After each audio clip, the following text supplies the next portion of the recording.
Hello, hello, hello, everybody.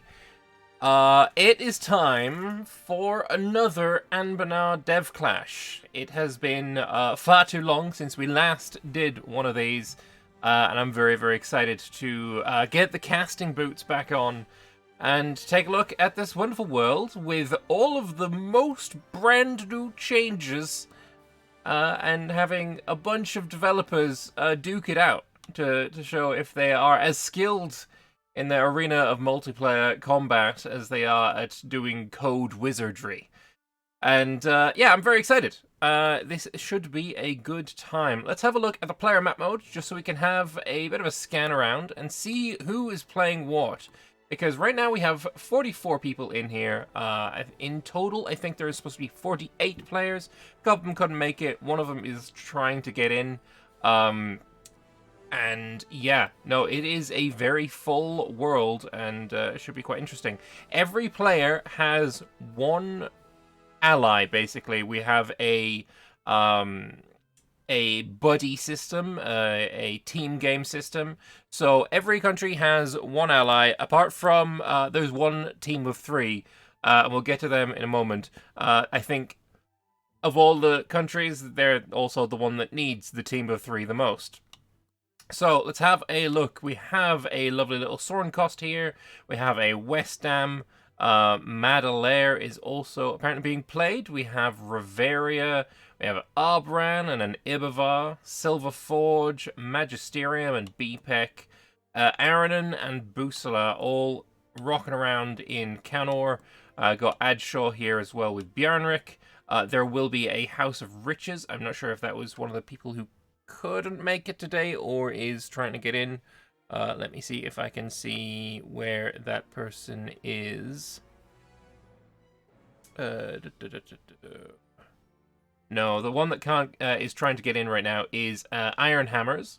We've got a couple of people in Escan, which is always nice. Azra Expedition, we have a Myremaw, a company of Ditto Blue Shield, played by not Ditto. There are also, look, these guys are developers, so if they're like, oh, you know, let's just do a funny and change the name of my nation. So we got a couple of name changes around the place, such as Ice Scale instead of Dark Scale, and they also have moved to being in the Giant's Anvil, which is kind of interesting. Got Magargma moving down further. We got Thieving Arrow and Ovdal Tunger. We have Varamha, one of the most interesting tags, in my opinion, in the game. If you have not played Anbennar before and you would like to try out a tag to see everything that Anbennar has available, really, really good suggestion from me there. Verkul Gulen as well, always a very good tag. And then we get here to our team of three. The command is scary. It has Thunderfist and Stolen Gem as its vassals. And in almost all games, its first conquest is Kadisrapur. These three are a team, and I don't know how any of them expect to survive, but hey, I'm rooting for them, and I hope you guys are too, because that would be very funny. We also have Pezarang, which is, I believe, a rename. I'm not sure if this is a rename just for this Devclash, or if this is the future name going forward. I'm not sure about that one. But we have Pezarang, which is the Harpy tag in the Zia. We have Bim Lao, and then further down we have Valerique playing Aruwukalin. When we get into the game, I'm going to show you their flag as well. They are very uwu, apparently. Up north, we have Wagensu playing in Balrajin, and we have a Phaeton as well. Very cool tag. Moving into South Sarhal, and there is a bunch here that I know very little about most of these tags. So we will get to learn more as the multiplayer goes on. But we have an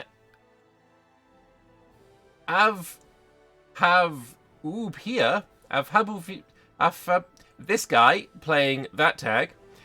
We have Telekesembayi. We have VBA, which is a rename, or it's Naleni yeah, so Nalini. Telexamai, this has just been abandoned, apparently. I don't know where they went. We have Death-Bringing Cobra, one of the coolest names in Anbennar. We have Rombeni, which is... Like, I feel like their start might just be on par with the Kadisrapur start. I mean, that's... Every one of your neighbors could crush you like an ant. Good luck, Oxtrue. We have a Muhakar and a Ryaz, Shalazar, and Biraga. Then over in the ocean, a Karshir and a Sanizadai. These guys, apparently in lore, are also very friendly. These guys are lizards. These guys are halflings, so there could be some interesting stuff going on there. We have a Samishesha, and a bit more north, I forgot to say, we also have Dishak, being played there by Amanda.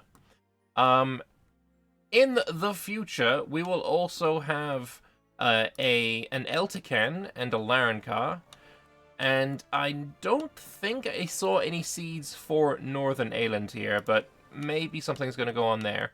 And also there's this. RiverDoge is playing the Celestial Delegation. He is a... he's going to be co-casting with me. I'm not sure... I don't know. This is certainly not going to be a proper update. This is obviously just for a bit of fun. But, hey, if you are upset about the Leech people being removed from the game, fear not. Because they are right here. All of the Leechmen have been brought to the Great Celestial Palace. Clearly, the perfect place for them. But anyway, these are our players. These are, I think I went over everybody, and yeah, there is going to be a bit of chaos going on. So, early on, my initial thoughts about who's going to be doing really well and who's going to suffer horribly, obviously, we have the sufferers. But I think Karguin is going to do very, very well as Varmha. Being basically alone in Bulwar is, I mean, it's a vibe, certainly. Oh, and it looks like we are about to start playing. The excitement of a brand new multiplayer is very on point. I'm very excited. But yeah, I think Karguin's going to just do very, very well. Also, Grunky being able to take over all of the Forbidden Plains is going to be interesting as well. Duran Blueshield versus Myrmaw, I think, is going to be a pretty early war that we are going to enjoy. Duran is teamed up with Magargama, and Myrmaw is teamed up with Icescale. So, I don't know if Magargama is going to be able to assist in this war, but I believe Icescale probably will be able to. Azure Expedition will eventually be allied with Iron Hammers. They're not currently in yet, but we'll see. Oh, Grunky just disconnected. What is going on? Hopefully... No, he didn't. Yeah, we're going. Let's go! Very, very... It's one of those moments. Right before multiplayer, the heart rate goes up, the excitement levels rise, and things get moving. And apparently, yeah, we have Taters being the host of the game, so that's why we've immediately tagged onto Taters. But we can move around, we can look wherever we want when the game gets in, and at some point soon, I believe I will be joined by RiverDoge, and we will be co-casting this this multiplayer together. Of course, I know quite a few of the devs personally, and I've played with quite a few of them as well, so I'm always going to be somewhat rooting for my friends. I want Wag to do well, of course. I want Amanda to do well on Dishak. But honestly, I just hope everyone has a great time, and they murder each other for our entertainment in the most brutal ways possible. This is the idea. This is the plan. So, now we can have a look around more freely, and first of all, we are going to go to the Arawukalin. They have a new flag. They have a new flag. it is exceptionally uwu. Immediate stab up there for a Rewukulin. I can't. It's gonna be. It's just a Rocklin. It is not the only. Like I say, it's not the only name change. We've had quite a few, right? We've got a Rewukulin. We've got Ice Scale. We've got Ditto Blue Shield. Right? It's not the only one. But renames aren't everything that has been done. So, for example, I said, Varmha has got the ability and the potential to do very, very well being quite alone in Bulwa. But I believe it would also help very much if it was also if he was also made of Minecraft.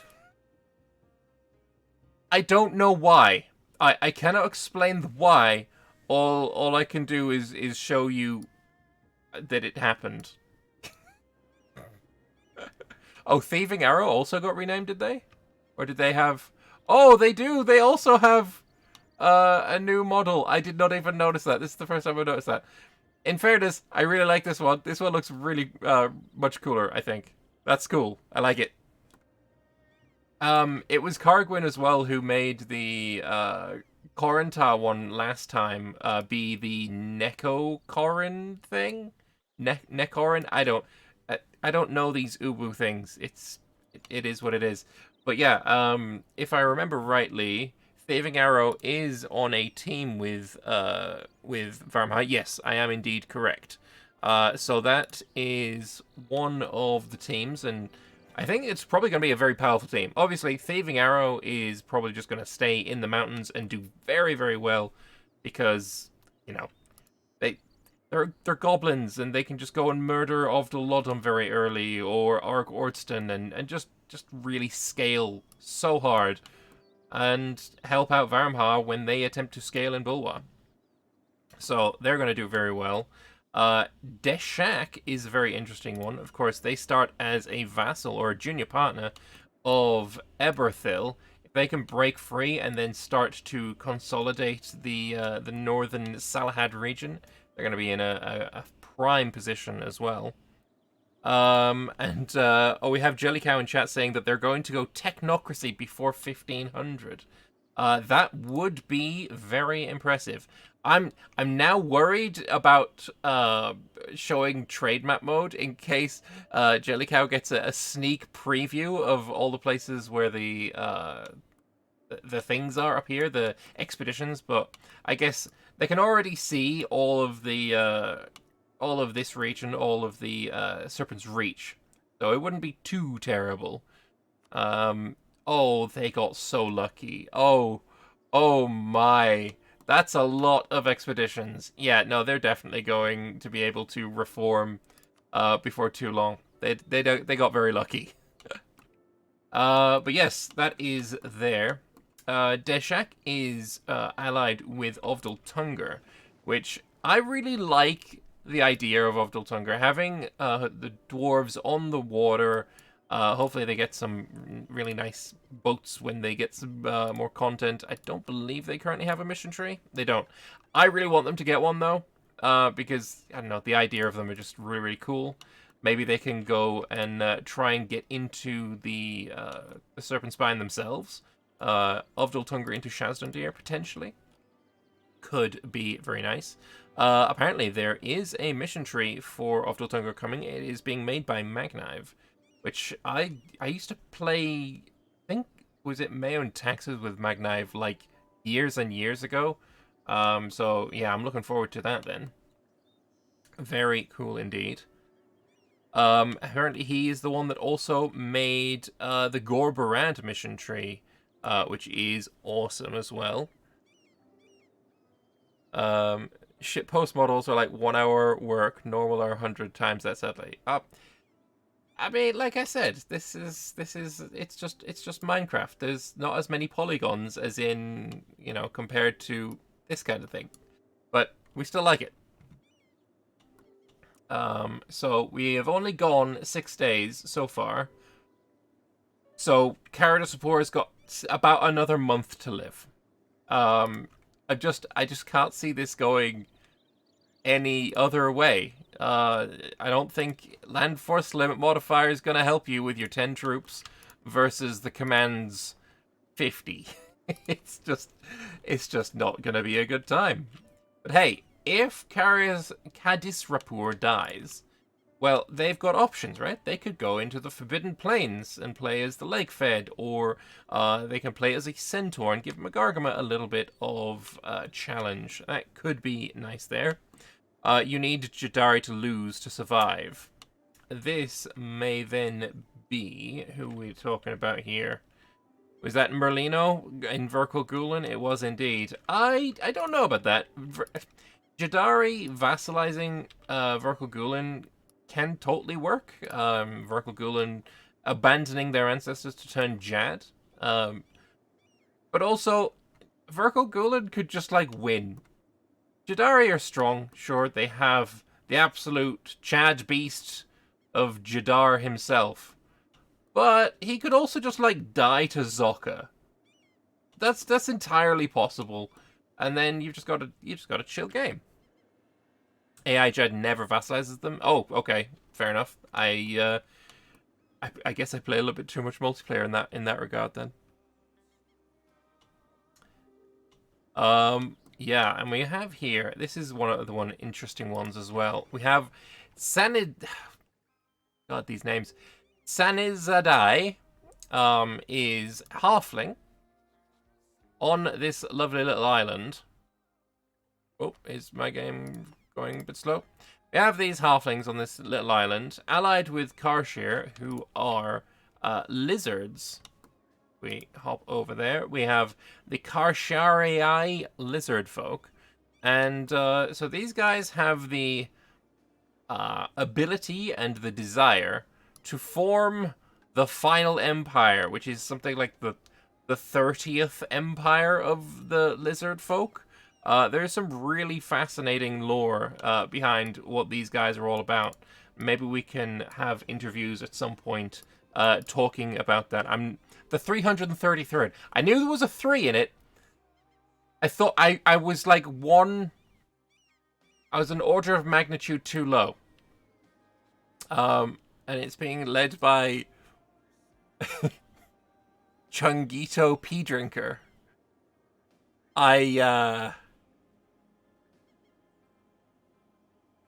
Is that normal, or is that just for the lulz? I actually don't know. It could go either way. I do think this one is changed though, because this is being played by Poke Geo, and this is the Chief Poke. So yes, we have that. Oh, that's unfortunate. Oosing already.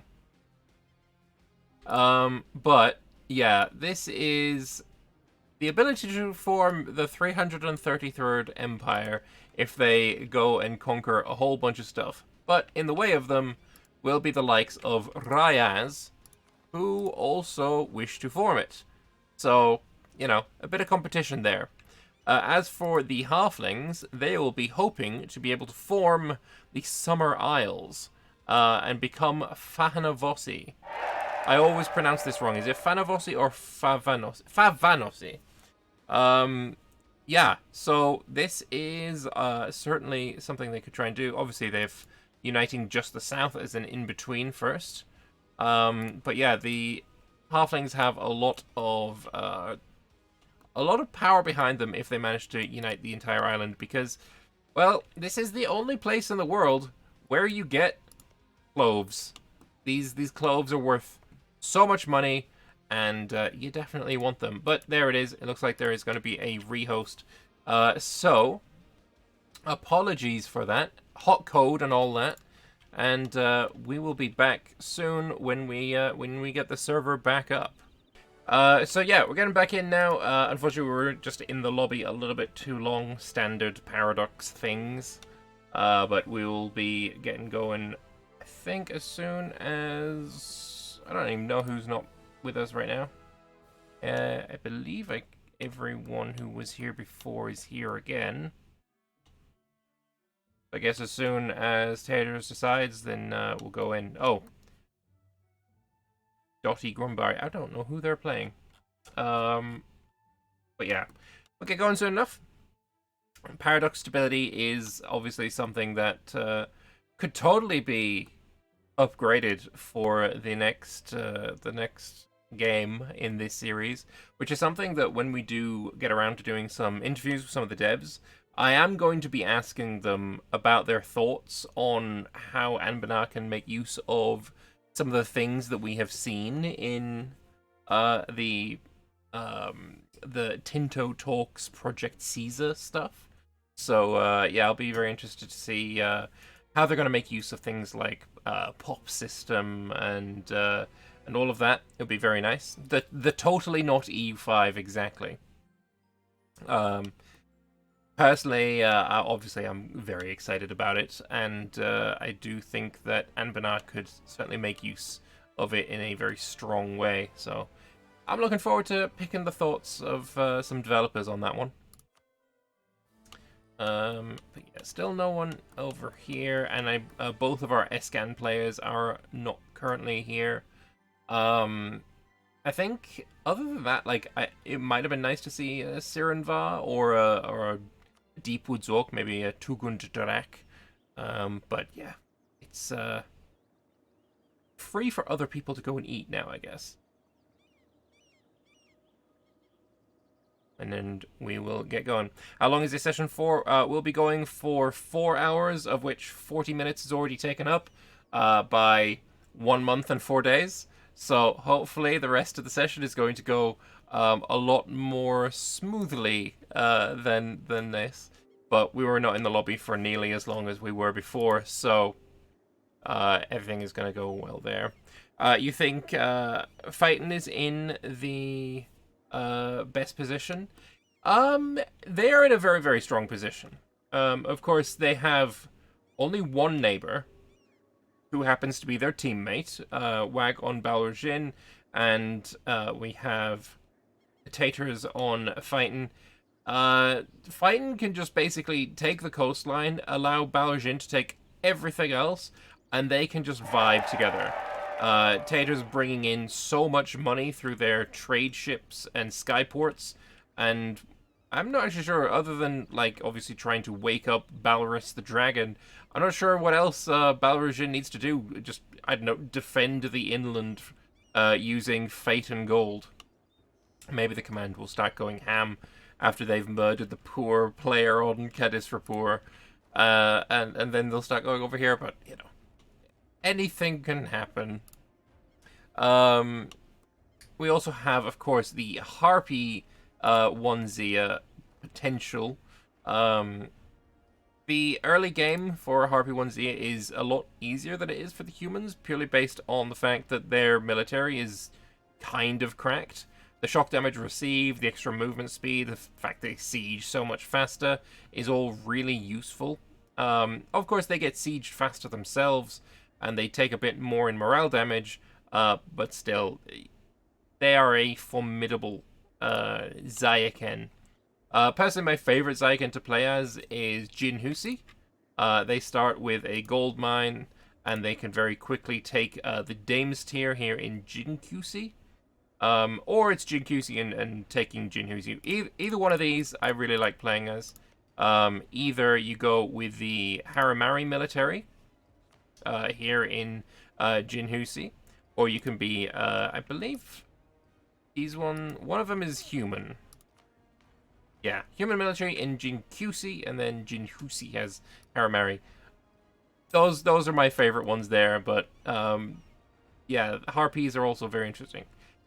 Pretty recently as well, Zerd Gonfo was added, which is a kobold military 1Z attack. I've yet to see them do well, so maybe in the future that'll be something we can look at. But yeah, we have a lot of people at war, including Cadis Rapport. Oh, but it's the wrong war. They're going south. They're using their manpower elsewhere. Maybe trying to escape south before they're murdered by the command. But yeah, it has been a few months, and a lot of people have started to go to war. So let's go and have a look. We have Amanda here. She has moved from Deshak to Casa. So she wanted to just be a one-province miner, with a ton of cores on Viacok. She's gone into a little bit of debt. Well, no debt at all, actually. She's just losing lots of money. And she's going to go ham on Viacok and actually beat them. These gnolls are not long for this world, and it's going very well. So we're going to soon see a fat Casa, and we'll see what they manage to come up with. They want to unite the children of Akasik to form the country of Akasik, so that will be interesting. We have Riveria doing its early war against Nimskod. This is tech. They have cores on all of the lands, so they're going to take it all very easily. Usually, the Nimskod AI likes to move their capital to Baykods, so it probably would have been wise to allow them to do that. Then their army would still be here, but not their capital. So they could take basically everything in the war, but I guess they have not yet. They didn't allow that to happen, so we have we're gonna have the gnomes just stuck there on Nimskod for a while. We have Sami Shesha playing down here, and they're in a pretty big war, though they do have a war mage, so that's going to go pretty well for them. 9 shock versus the 1 of their enemies. Yeah, that's not really going to be much of a competition. That is going to be a pretty easy war for them. Mohakar is also involved in this war. Are they the ones with the war mage? It is indeed. Is that their ruler? Yes, it is. And apparently all of the rulers have actually been renamed. It's not just the piss drinker. Everyone has been renamed. Moving on, we have obviously just seen the Harpy One Zia there at war. Just doing a little bit of consolidation of the Zia area, Zaiken. What was the area actually called? I forget. Xianji, that's it. We have Karshir also at war. They are moving on to the mainland with their war mage. Everyone got a war mage. A lot of people have war mages. They're moving on to the mainland. They're going to be attempting, I imagine, to form the final empire. And this is the first step on that path. We have Telek Samai also doing a war. Just standard opening moves, losing a bunch of sieges to an enemy war mage, but their 2 shock is totally going to be enough to overcome that, right? Right? Hopefully. We have Bim Lao doing opening moves against Semferong. It should be very easy for them. Not a difficult war at all. Magargma is going to be starting to consolidate the plains. They've already got Doomhorde as a vassal. That was... Did they start like that? I'm not sure about that one. But even so, they're going to be doing very well over here. Being completely alone in the Forbidden Plains is such a huge boost. Moving on, we've got Busalar at war with the Gnolls, who also have just a really good general. Exceptional general. They are also helping out against Viacok in a way, blockading them, and gotta love the EU4 bugs here. That you're not allowed to stay here. It's occupied. Get out and die. Let's see who else is fighting. Bjarnrik up in the north has just kind of exploded. I feel like they don't start the game having lost these guys, unless that's changed. I might be wrong on that. But they are currently fighting Nimskod. I guess they're just joining that war that we saw before. Biraga is a very interesting tag with a lot of potential. The trade in here is very exceptional for them, right? All of the trade that can come out of the likes of the Gulf of Rahen coming down here, can get basically trapped in Biraga and become a very, very powerful pseudo end node. So I imagine Biraga is going to be exceptionally rich come the end of the game. They've already got 16 ducats of income. I imagine that's probably one of the highest right now. Probably not as high as Verkal Gulen with their... nope, actually, I'm just wrong. Verkal Gulen has not managed to do much in the way of developing its gold hold just yet, but I'm sure it will come not too distant in the future. Rom Benny is at war. They're actually winning as well. This is insane. This is crazy stuff. Did they go into debt for this war? No, they didn't. I imagine they just sold titles and are running off the back of that income. They're going to... If they manage to actually survive the early game, I think they're going to do quite well. I'm actually curious. What kind of ideas are they looking at? Some manpower, war exhaustion stuff. Shock damage received is quite nice. Got some tolerance, production efficiency, army tradition, some diplo skill, taxes, and prestige. They're kind of middling ideas, I guess, but we will see. Let's actually have a look at this fight. We're fighting up against gnolls, and that 1k is apparently enough to hold the line for long enough for the main force to get involved, and damn, they are winning hard. They have 1.1 point of morale over the gnolls, and yeah, it looks like they're just fat winning. Moving on, we have the halflings also at war, trying to unify the south. They are capable, if they unite the south, of changing their religion, though I don't believe that they're going to do that. I can't remember what the religion is that they switch to, or they can switch to. It's one with, like, the prism. I don't know if anyone around here actually has that religion. This religion here, the Rinta Seekers, I believe is the one. But I don't think they're going to do that, because this religion they have, the Nakavi Avo, is actually kind of strong and just a lot of fun. Let's actually show it a bit more, shall we? So basically, it's one of the main mechanics of it is there are holy sites all along the Halfling Island, and also I think there's a couple on the mainland as well. And if you control that holy site, you get an extra buff to the specific god, I guess, that you have chosen as your patron. So Jiva here gives spy network construction and all power cost, and if you own the holy site in Angoitra, you also get some siege ability. So I have no idea where Angoitra is, but probably find it. If they go and control the holy site right here, they get that extra boost, which is kind of cool. And you can see all of the different holy sites in the trade map mode. There's one here for Dronge. That gives you an extra bit of trade power. Nope, actually they all give trade power. This one is for the deity of Yui, for some yearly army tradition. The one here is Dronge for less land attrition. There are some more in the north, if we can find another one. The Shrine of Yitrai gives some goods produced.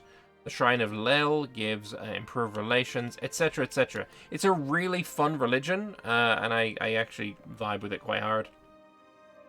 Other wars going on. Let's have a look at Galean. They're over here in Canor. They are at war with Wex and Laurent. Oh, West Ham, what have you done? Oh no. Do you have an army anymore? You do not have an... Are we gonna see our first player death here? Because, yeah, I think Lothane is about to murder you. What is this war, and why did you start it? You attacked... Sornkost attacked to gain independence. And you thought it was a good idea to join them. Gawed's up here like, yeah, I don't really care. You know, I'm at war with Laurent, but my guys are up here. This is, it's going swimmingly. This is a pretty huge war, and there's actually multiple players, multiple teams involved here as well. Obviously, Sornkost is, if I look at my image, West Ham is allied with Galean, but Sornkost is allied with Busala. So it's two teams sort of working together on this one, and yeah, they're both losing. So yeah, good luck with that. Oxtra complaining about Knowles murdering his culture, but I'm sure you're about to do the same. So, space to comment on that one? I'm not sure. Are we? I can't actually see unless he clicks the button. But Knowles are oppressed, so I mean, it is what it is. Also, they're Shadow Pact. This is a religion I haven't actually seen much of. But they get religious power and a bunch of lovely bonuses, actually. Oh, these are indeed quite nice. Archery damage from the back row is really, really strong. Advisor cost, everyone likes a bit of advisor cost. Goods produced is also really good. But yeah, no, that's pretty cool. And they don't lose stab on Monarch Death. Cool religion. I like it. I don't want to purge Knowles now. I mean, it's just what you gotta do. It's just what you gotta do. Let's have a look. Actually, I'm kind of curious. Like, this West Ham war, like, they're about to be fully occupied. The Wexenards have the naval dominance. They've got 3 provinces left to siege. Are they going? They're probably not going to die outright, but they are going to lose land. Like, I'm almost certain of it. And Sornkost, I don't see them helping to the level where they're actually going to survive. Shadow Pact is the reformed version of the Yezelmore swamp troll religion. Honestly, of all of the tags in South Sarhal, Yezelmore is the one I really want to see getting its mission tree the most. Right now it doesn't have it, but I'm very excited to see it be implemented. The whole point of it, I believe, is they expand, they take a bunch of land, and then to progress in their, progression in the game, they give up all that land to get a boost, and then they get a new area. And when they give up the land, they get, like, this colonized, let's say, and that allows them to go and attack in a new direction. It's a really, really cool idea. That lets them go through the reforms as well. I don't think it's implemented just yet, but I'm so excited for when it is. Poor West Ham. Oh, he's got two occupations left to go. Neither of them have forts. One could call it Jova. Is Laurent gonna stop here and siege? They are. Oh no. It is unfortunate. It's funny as well because BPEC is like just watching from the sidelines, I imagine kind of enjoying it. They are in a team, I believe, with Aranen, so that could be a pretty strong team. They are not at war, but they are getting some loan offer. Oh no, this is West Ham getting a loan offer. I don't know if that 20 ducats is going to help, my dude. I believe that's not going to help at all. It's funny, though, that Sornkost is the one that declared this war, and the only effects on Sornkost's territory right now is 1,000 Red Glade troops futilely trying to siege. I don't know why they're trying that. Oh, if only Laurent just stayed here. Like, why are you moving? Just stay there. Drop a 1k stack and move on,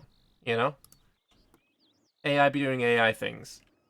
Buslar is over here as well, being invaded by the Wexenards. That term needs to be completely censored for people. But anyway, Zocca has won the Jadari War, which is going to really, really help out the likes of Verkelgulen, who are much prefer to deal with a Zocca than deal with a Jadari. It's also going to really help Varamha. Again, they'd much prefer to deal with Zocca. Verkelgolan is in a team with Naleni, and I don't really know what Naleni's whole deal is. Alright, they are of Harpy culture, and I imagine what the story is some kind of colonial attempt by Mulan or Saidan or something, but I'd have to be coached on that one, I'm not sure. But idea-wise, loot, ship disengagement chance, we've got improved relations, some sailors, fire damage received, we got merchant trade power, some tech cost, coastal raiding range is kind of interesting, and then some construction cost.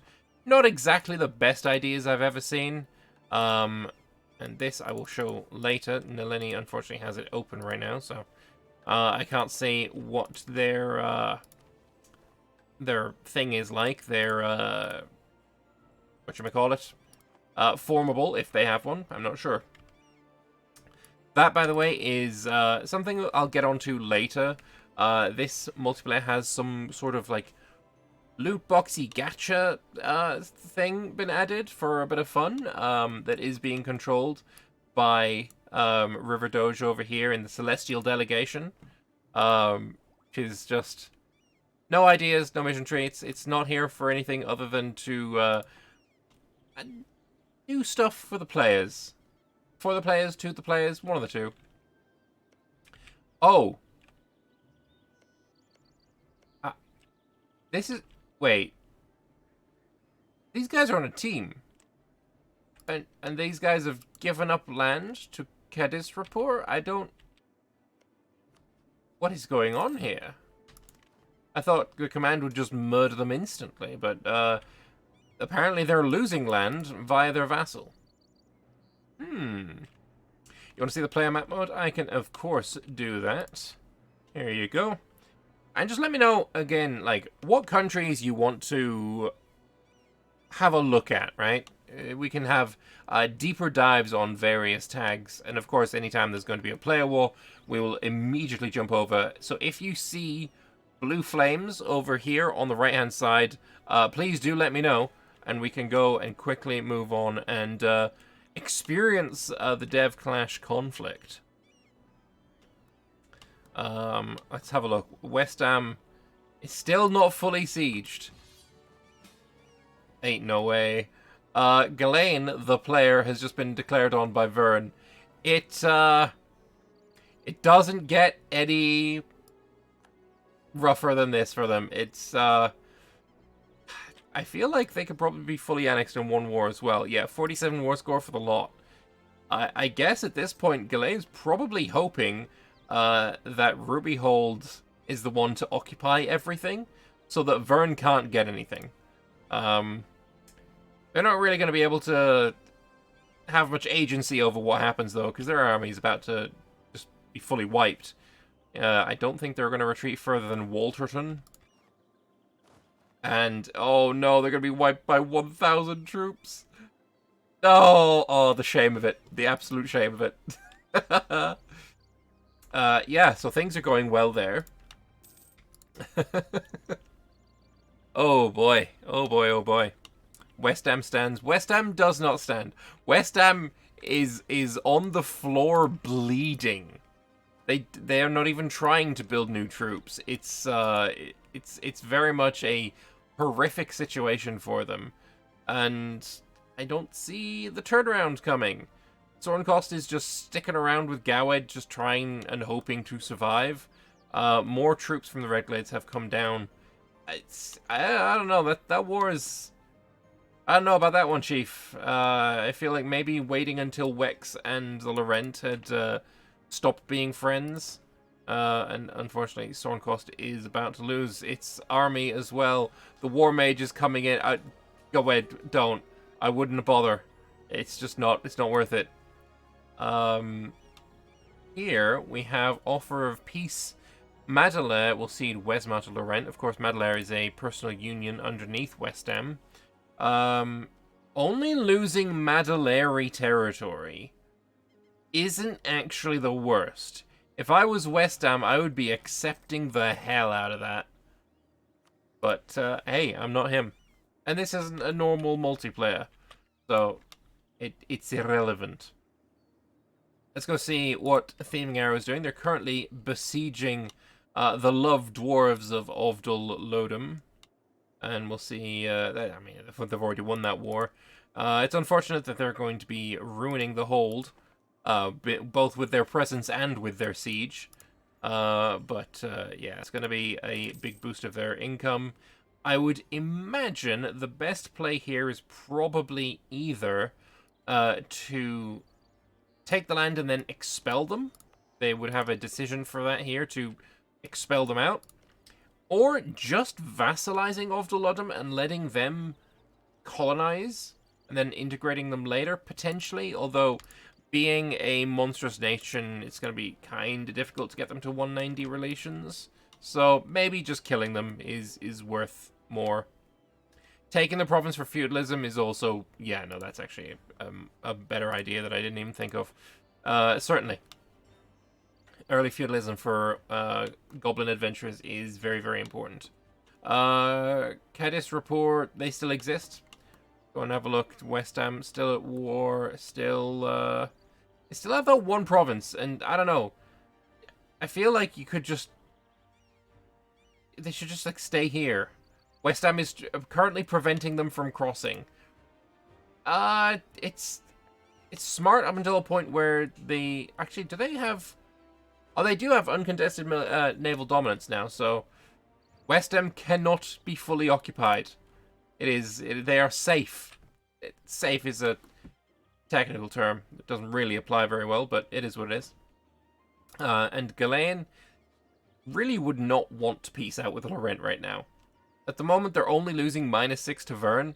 If they peace out with Laurent, Vern will occupy this, and they will kill Ghislaine. You have a question. Why do I snap the southern regions in my MPs? Is it for lag reasons? It is, in fact, for lag reasons, yes. More tags you have, the slower your game will go. That's just fact of life, I guess. Fact of the multiplayers. And while these guys are still lacking in content, of course, there is a reasonably small mission tree for the halflings. There is also a mission tree for Quika. But other than that, the southern Sarhali nations don't have much content yet. When it does have content, we will be probably seeding tags here and playing in it more regularly. But until then, it's just kind of better for the game that it doesn't stick around.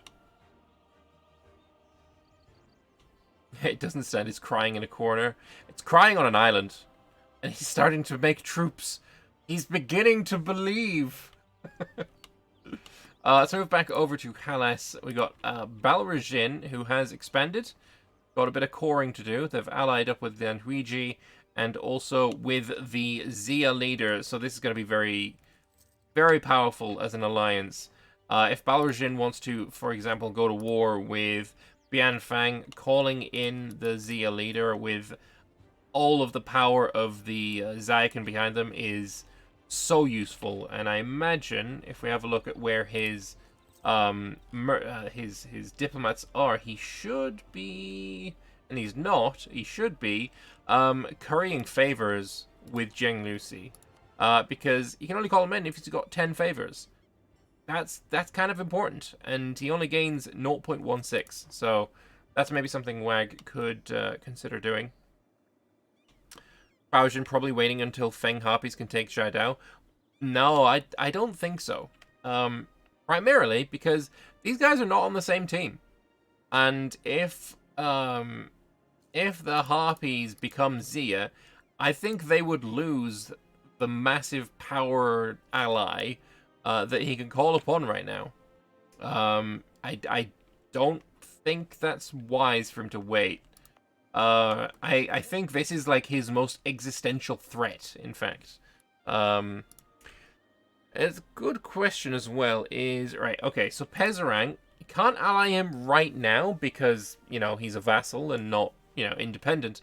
But he is in a team with Bim Lao. So it'd be interesting to see what kind of split they make in Hales. I do know from having played them that Zia's main focus is actually on Northern Hales. At least for the start of it, they do obviously want to take all of Southern Hales as well at some point.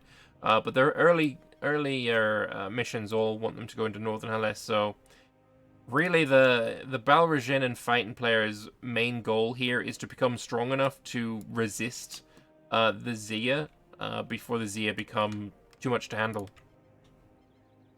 Let's see, Varmha is now going up against Ayaralen.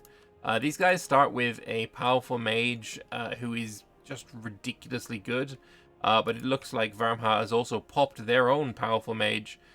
I don't like doing that, honestly. Popping your own powerful mage is, like, so risky. Because if they die, you don't get them back. The chance of rolling powerful mage is, like, less than 1%, or maybe, like, 2% or something like that. It's a very risky proposition. Of course, in this situation, you kind of have to. Oh! Is this going to be in every game for everybody, or is it just the DEVCLASH? Because I hope it's every game. Yes, I hope yes means every game. That's awesome. If that's the case now, I'm very happy about that. Generals dying is very annoying. Doge's come for a visit, absolutely fine. Yeah, I came to explain really quick, actually. So we recently changed the way that ruler deaths work in general. So like long-lived rulers should actually live the proper amount of time, and we had to do a bunch of decompiling of the code to find out exactly what numbers we need to put for factors. Okay. And now generals roughly live, I think it's 25 to 30 years, like normal generals, and ruler generals live probably closer to like 50. Okay. The only thing is there's a small factor that your general will die, and it's hard-coded if they just exist as a general. It's like a 1 in like 150,000 or a million or something. I don't remember the exact number, but it's safer now to make your ruler general, but death in battle is still pretty vicious. Right, okay. That's interesting. What I would love to see, and I don't know if this is... It's probably doable, probably possible. Just a decision to ungeneralify your ruler. Oh, there's like probably a really jank way to do it, but like the exile mechanic is very scuffed. Okay. And that's probably the way we'd have to do it. Oh, is that the load? Oh, Rip Raj, I guess. They had their disaster. Interesting. But yeah, we've looked into it. Ellie will probably talk to you at some point with one of the interviews, and he's the one who headed the changes to the ruler stuff. So he'd have more accurate information, because I could be wrong on some stuff. And OK Man did a bunch of the decompiling. Nice. He's a very, very large brain. Perfect. But yeah, so long story short, ruler generals die a lot less often now. And actual generals die roughly half as often, or maybe closer to like 33% as often. I think literally everyone will be happy about that. Yeah, it's like a slight bit of like mill mana in the long run gain for players, but like that's not much. It's like it's such a drop in the water in the long run. So okay. But yeah, do as you will. I just wanted to come quickly explain. No, that's perfect. That's what I need. Somebody, if I say wrong things, it will come in and like correct me. That's fantastic. More correct information is always better. Yeah, I mean, if you have any questions, feel free. If I don't know the answer, I can try and direct you to someone who does know the answer. Oh, it looks like the war ended. What was the peace deal? Is Sornkost independent? No, they're not. I think they just white peaced. We can probably find it. I don't. No, we can't. I don't see the result. I think they might have lost a province. Let me see. Maybe they lost No. Carwin. I don't think they lost anything. That's a rip. I gave Busalar a little blessing, so hopefully they can win that war against Vern. Yeah, otherwise Galean dies. You know what? I feel really bad for Wisdom. So here you go. You as well, Wisdom. So, explain to people what you mean by giving people buffs. Yeah, so I have like small little nudges of very short temporary buffs that tags can get. If I see like a very tenuous situation where a player might get game overed, I'm like, I'll do a little step in. People in the long run there'll be ways for them to earn favor. I don't know if you've ever played StarCraft 2, but there's a fun game mode in StarCraft 2 called Godland or God's Land, Okay. and it's like a regular deathmatch in StarCraft 2, except one player plays with like the equivalent of console commands, Okay. and they can like drop extra resources down or give units and stuff. Okay. It's not quite to that extent here, but that's kind of, I guess, like got a little bit of inspiration from there. I do enjoy the fact that you've given this divine inspiration to Westham and to Busala, but the one who is declared on, Galen, not only doesn't get the 10% morale from divine inspiration, he's also rolled poor uniforms. Oh no. So The thing is, I was gonna buff him, but I saw he had 0 troops when I looked at first. Yeah, he lost a battle to Vern, and then his army retreated one tile and got stack wiped by 1,000 no. troops. It was Mill access issue, I guess. Yeah, That's was rough. rough. Like technically, I don't like they lost. It doesn't matter, but Soren cost allying Gwed was technically a rule break, so I was really pressed on how I like what I do there because I wanted to help them, but I know I was asked, but I'm pretty sure I forgot to reply to Adriana about the rule there. Okay. So it's like I'm not pressed about it because it's my bad for not replying. But okay. So rules that's why I wise, didn't intervene more. allying Goed Laurent is probably the illegal ones there. Oh, who's allying them right now? No, as in like that. Is that just was that generally, the yeah. rule break? Right. Yeah, and like same for like the command and Denizen Raj. Though I think Ataspur might be allied to Denizen. They might have broken it actually. I let them know. Yeah, they did. It looks like. So good for them. Leader of the Zia, Jing Lucy. They're not off limits. You know, it could be like if someone made an argument for it, I could say that's the case, but at the moment we have Balrogin allied with them. You think they should be? You have more experience. If I was playing in Hellas and I had the option of allying the command or early game Jiang Lucy, I would rather ally early game Jiang Lucy. They can bring more troops to bear. Because they bring in all their vassals if you call them to war. I would make the argument that, yeah, they're probably on that list. Okay. I mean, I think if Denizen Raj is on the list, that they should be as well. I think that's a valid comment. So I'll let the people know. I'm so sorry, Wag. I mean, it's valid, and it's good to have other people's opinions. Oh, apparently like, Balrogin does need that for missions. Okay. Well, that was the exception last Clash, that like if you have a mission to complete, you just ally to complete it and then break it once you've completed the mission. Do you see if they've finished those already? I haven't played. Okay, they've got here. One of the following must be true. Is one Zia as action ruling? They've completed that one. Then following on, they need to keep it until the second Dragon Dance has been completed. Okay. I could just say that they can't call them into offensive wars in the meantime, and I think that's pretty fair compromise. I'll let Wag know. Okay. But thanks for pointing it out. You know, maybe Wag won't thank you. I'm so sorry, Wag. No, you're good. I mean, it wasn't on the list, so he's not rule breaking. But where's like something in the what's something in the game that you really want to see succeed right now? Maybe not even a player nation. What's an AI that you're a big fan of? An AI that I'm a big fan of. Well, at the moment we don't have anyone in Escan, so I'm really hoping to see something interesting happening in Escan. I want to see one of the maybe it's not going to happen in the session 1, but I want to see one of the old kingdoms restored, Adenico or Castellir or something along those lines. If we see an AI Blade Marchers, I will lose my shit because I've never seen the AI form that. That would be really cool. I believe it's happened a couple times during the profiler runs I do for checking performance stuff. I've seen some pretty cool like unicorns pop up. Yeah. I think my favorite one so far was seeing. I believe it was. What tag was it? It was one of like the OPMs in Canor. Get Emperorship and like go get huge. Oh, nice. They ate Wex too. Like it was like 1450 as well. I think it was. Was it Lespinar? Wex deserves it. Let's be honest. They kind of do. They're kind of the bad people in the setting. Oh yeah, for sure. But yeah, I'm still trying to help Chrono in the background fix their stuff, unfortunately. But they're getting like wrong checksum constantly, and I'm trying to figure out why. At the moment, Iron Hammers is just kind of existing. They're not doing much. They're not losing. They're not winning. It's just they're just existing. So I guess Yeah. that's okay for now.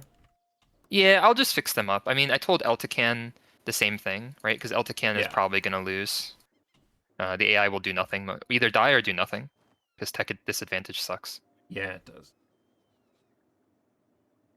Oh, maybe Chrono fixed their game, actually, in which case they can... That would be great. they said it will possibly work. Okay. All right, I'll let you get back to it, though. All right. The gacha should be soon, actually. Okay. So, When people, when I'm that going to say goes 30 on, minutes. yeah, when that goes on, you can come and explain that to us as well. And Gotcha. because Have you looked at the menu I in am stream? unable to actually click any of the buttons, so I'll have to tag Um, on to somebody while that all goes on. if you click me, I can open it right now. Sure. Do you see it if you click on me? Yes, I do. Awesome. So, Only on the Avarice tab. I don't know what happens if you change tab. Oh yeah, okay. So as soon as you click, I change alright. as well. I forgot to disable the third tab because it's not set up yet. But yeah, all right. So when it comes, I'll open up the menu for you then, or you can just jump on someone because players will probably be looking at it. Okay, that's perfect. All right, awesome. I'll be back soon. I'm gonna help Chrono for a little bit too. I don't know what's going on. Perfect. All right. Thanks all for jumping in. All right, let's head on back to Varmha. They are winning their war. They're just leaving Ireland up in the north, just doing their business while they go and siege elsewhere. It seems like a much easier war than any anti-harpy war I've ever had. Like, there's been one battle. What are you doing? Why can't I get this kind of luck? This is crazy. But yeah, this is very much a easy war for Varmha then. We have Vern dying to the coalition of states here in southern Canor. They're about to be fully occupied, and I imagine partitioned between Galean and Busela. Though, I imagine if all of the land that is currently occupied by Galean gets given to Galean, they will suffer a coalition war. Almost certainly. They could probably... Oh, they could definitely take that then. Okay. That's a good peace deal, I think, for them. Doing something like that would work out pretty nicely. Giving their ally some land as well. Although, technically, Busla, not their ally. West Ham is. So, we'll see if they're going to be kind to Busla or they're going to... Thanks for the help, but you're getting nothing kind of style. Let's see, what's happening in southern southern Sarhal.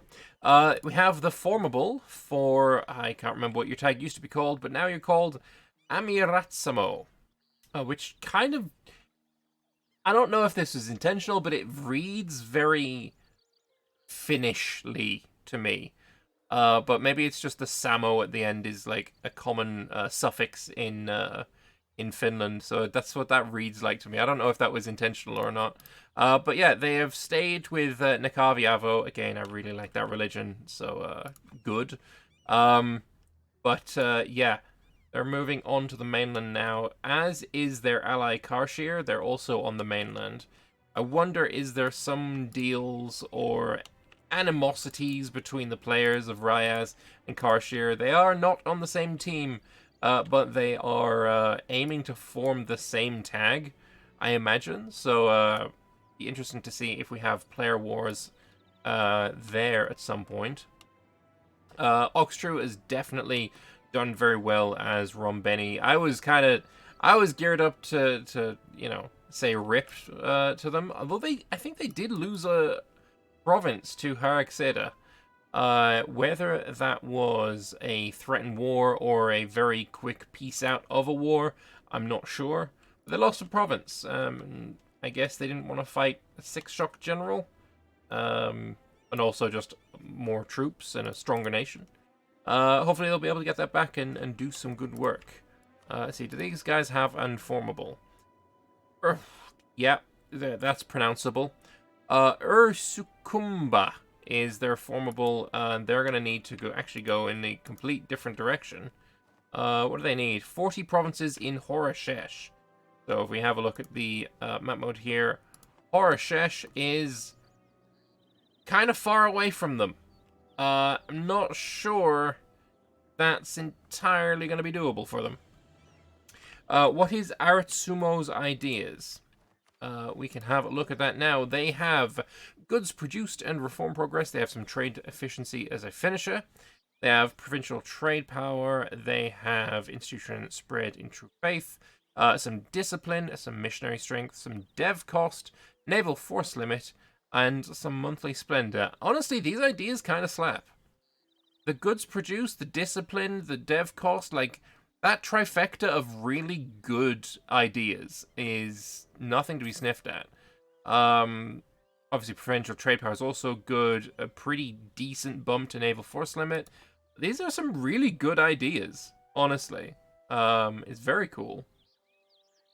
It's Malagasy, Aratsamo is. I keep saying it wrong anyway. Amiratsamo. There's some Malagasy place names that do just coincidentally sound quite Finnic, like Antala on the east coast. Yeah, that's cool. They also get +1 goods produced on cloves from Mission Tree. Oh, that kind of slaps a lot. Is that on here? Where is it? Have they already completed that part? But even so, like, that's cloves are already very, very good. Let's click on a clove province. Cloves are already amazing. And production leader, which he's obviously going to be, is just an extra bit of goods produced. Because that's necessary. If we have a look in the strategic goods and look for the trading bonus, they're also getting trade efficiency from it. And they have 47% of the cloves. Kind of wild. I think that is the only player with a trading bonus. The command has Serpent's Bloom, Mithril for Citric and Mountain Shock. Yezelmore has Fungi and Tobacco. And then Haraf has the Cocoa. But yeah, first player with a market bonus. I think they probably started the game with it, though, to be honest. The project is crazy. Oh, yes. I should be pointing out, obviously, monuments as well. The Lizard Port of Tiramzadai. Price of cloves increases by 20%. Sure. Because we needed that. But yeah, level 1, you're getting a bit more tolerance of lizard folk and dev cost in the area. Then we're getting global modifier for trade efficiency and even more dev cost. And then, yeah, finally, more dev cost, more trade efficiency, and the price of cloves upgrades. Sure. I do think this is not the best monument on these islands. Unless this has changed. Nope, it has not. This is probably the best monument in the game right now, for my money. Encouraging plant growth, no longer giving devastation, is so good. It's just cracked. So good. Encouraging plant growth, I can't show it because it's all to do with what's called the decisions system and opening up events and such. But plant growth basically giving you goods produced on all of your grown resources, including cloves. It's quite a lot of extra money for you, but it does give you devastation. It's a very small amount of devastation, but getting none. Oh yeah. Amaritsamo is going to be very, very rich. That's just a fact. And yeah, we're gonna get a hot join in. We're gonna have Chrono joining as. Okay, they live. Okay, they moved, but they live. The Iron Hammers are gonna get Chrono joining as Iron Hammers. And they're doing just standard Iron Hammers things. They don't have much money, but they never will. They're currently building a storehouse. I don't think I generally build any buildings when I'm playing as the tiny guys in Escan. until I've, formed my tag. I don't know. I don't know if it is worth it. I just don't do it. Gargama has made tributaries of Battlesong and of Silence Breaker. That's probably pretty good for them. And their vassals are doing alright as well. There's a really good monument here if you are a troll as well. Getting construction cost minus 15%. Such a huge modifier. The Cloud Ruins are fantastic if you can afford to upgrade them. How many other cloves are in the islands he's going to take? Yeah, we can check that out. Not many. They're all here. He can colonize a few islands to hopefully get some more, but in the entire world, these are your cloves. They do not exist anywhere else. So, yeah, he is the Clove Man. He is, in fact, the Clove Man. You've been AFK for a while. I guess the SCAN players have come back. They're coming back. We were paused to get a hot join. I don't think the hot join actually happened, though. Yeah, it's not happened yet. It's gonna happen soon.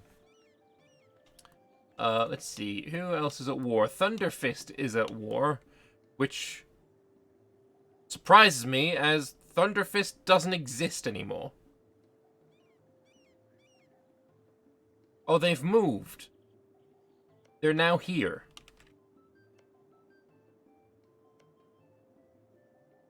I don't understand command mechanics. I've learned. I have no idea what's going on here. But yeah, the player on Thunderfist is now over here. Paradise support still exists. They allied Rajnahaga, Hubao, Bianfang, Bimlao, and Kabit Tileni. I mean, that is a pretty strong alliance block. And here comes Chrono. It's a pretty strong alliance block, and hopefully they will be able to survive. And this is a good sign. We've been going for an hour and a half, and already my voice is starting to go. Very good. Did Kerdaspur actually win? I don't think they won, but they're surviving, which is basically the same as winning at this point.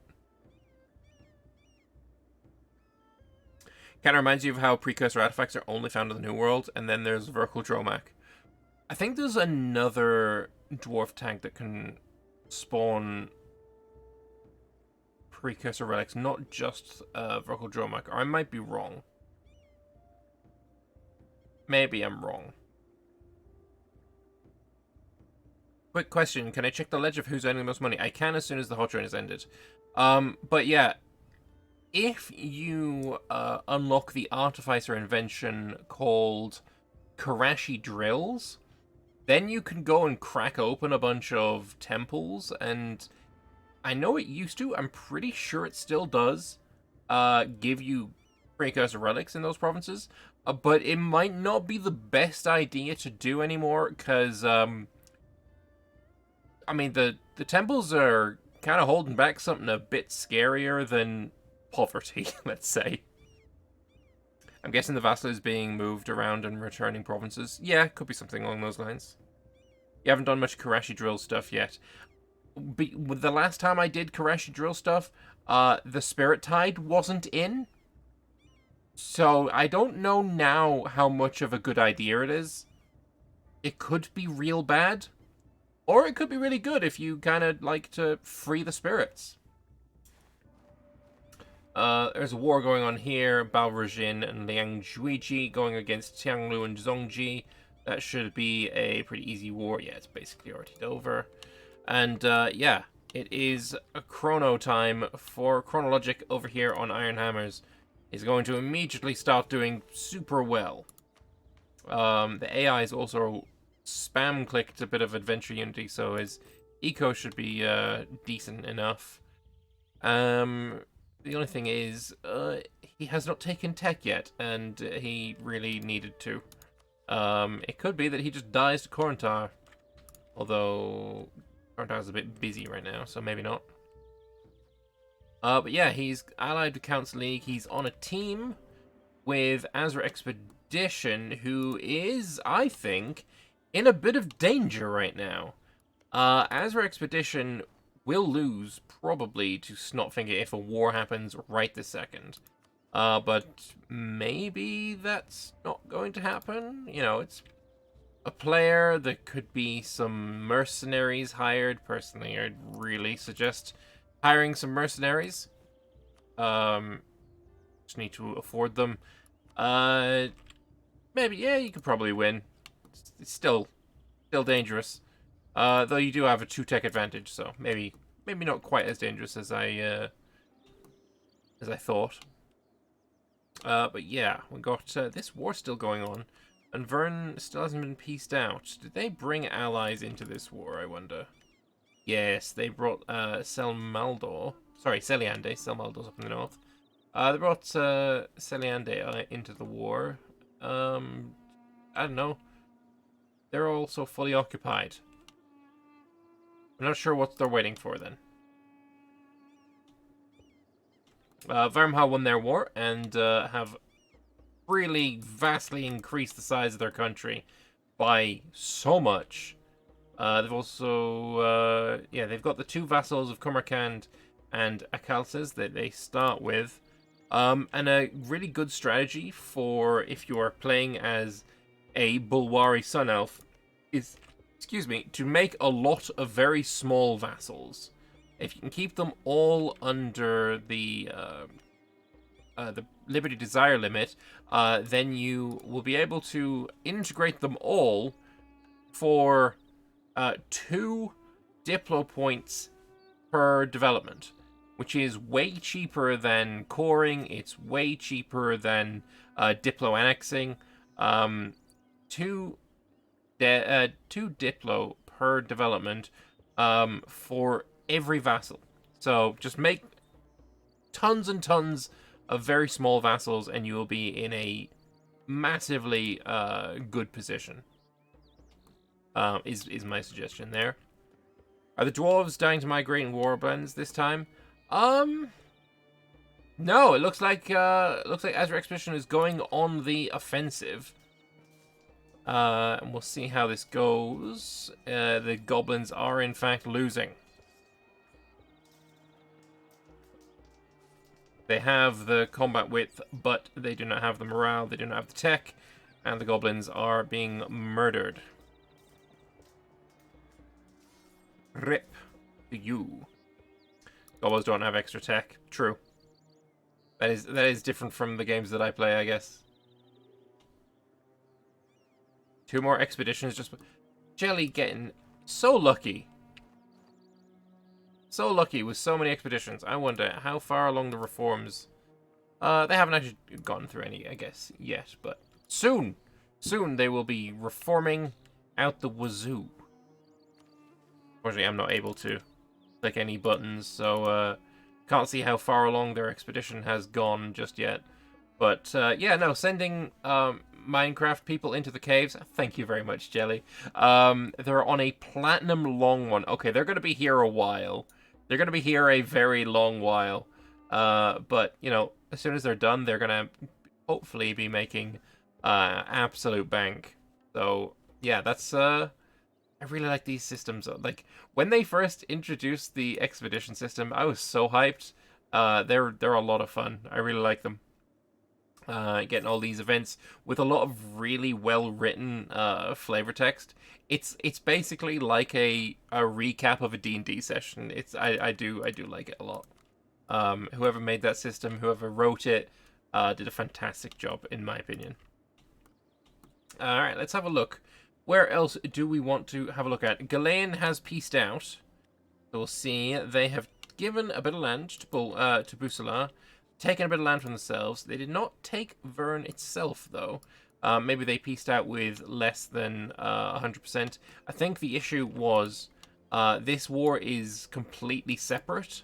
Aranin versus Celiande, and they couldn't piece out Celiande. I think that may be what the issue was there. Why did he give them tech? I don't know. Boosting goblins for silly reasons, I guess. Let's go and have a look at the uwooest tag in the game right now. A Ruwukalin. That's definitely a name, huh? They're doing okay. They're just expanding in southern Hales. They not got really much of a threat against them. Bonsai being an ally, they'll be able to just consolidate. Let me just check. Who is Aruwukulin's ally? They're allied with Telek Semai, which is this fella right here, who should be able to... I mean, they could consolidate all of this coastline, but there is a player in the way in the form of Naleni, and they have a couple of vassals, and they're not weak themselves. Let's see. Navally, I think Naleni is much, much stronger. They got many more boats. They're also going to expand along this coastline, most likely. And, yeah, they're doing quite well for themselves. I would probably put my money on Naleni at this point, especially if it comes to an economic fight. Let's see, Virgo Gulen, how much money are you making nowadays? They're up to 22 gold, so they'll be probably able to fund Naleni, who make 4. 5 for Telemexi, and then Arukulin is at 21. So, yeah, Gulen makes more than all 3 combined. They'll be able to get Naleni to win the war. Grease Who Lives? I don't know who that is. Let me just see if it's one of these. Grease Hood is in fact an person. Oh, right, yes, the cave trolls. The friendly cave trolls that were added very recently, whose ideas are all about being happy, friendly, cuddly family people. Some improved relations, diplomat, some more promoted cultures, taxes, unrest, some dev. Yeah, interesting ideas, interesting concept, and yeah, just some trolls in the mountains. Very interesting. Do they have gold? They do have gold. Okay, they're gonna die to Gulen. Obviously, they're gonna want to get extra gold. But another addition recently, I think they came at the same time as Greasehood, was the Cave Harimari. Though they have not yet got a flag. At some point they will have a flag. I believe they are. I'm right, aren't I? Yes, they're Silent Harimari. It'll be interesting to see what ends up being made for them, because it's an interesting concept. Cave cats. I like it. And yes, the valley has in fact been filled in. Both with trolls. I think these are trolls, right? No, ogres, my bad. And also with some... Oh, no, they weren't all ogres. There's some eagle hobgoblins, but they have been a little bit murdered. Oh no, these guys are still the eagle hobgoblins. So yeah, hobgoblins and ogres over in these the valleys here. Do they have a formable? I don't believe these guys do. No, not yet. Nor do these guys. It's still work in progress.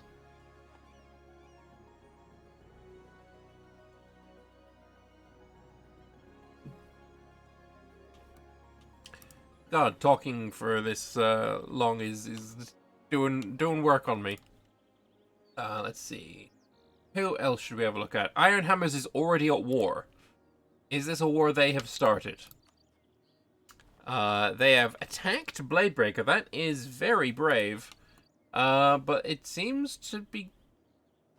it seems to be going okay. Hopefully they'll be able to defeat Dog Eater here that is attacking, I imagine, their ally. Or their Federation member. And once that happens, they'll be pretty happy. Is it their war?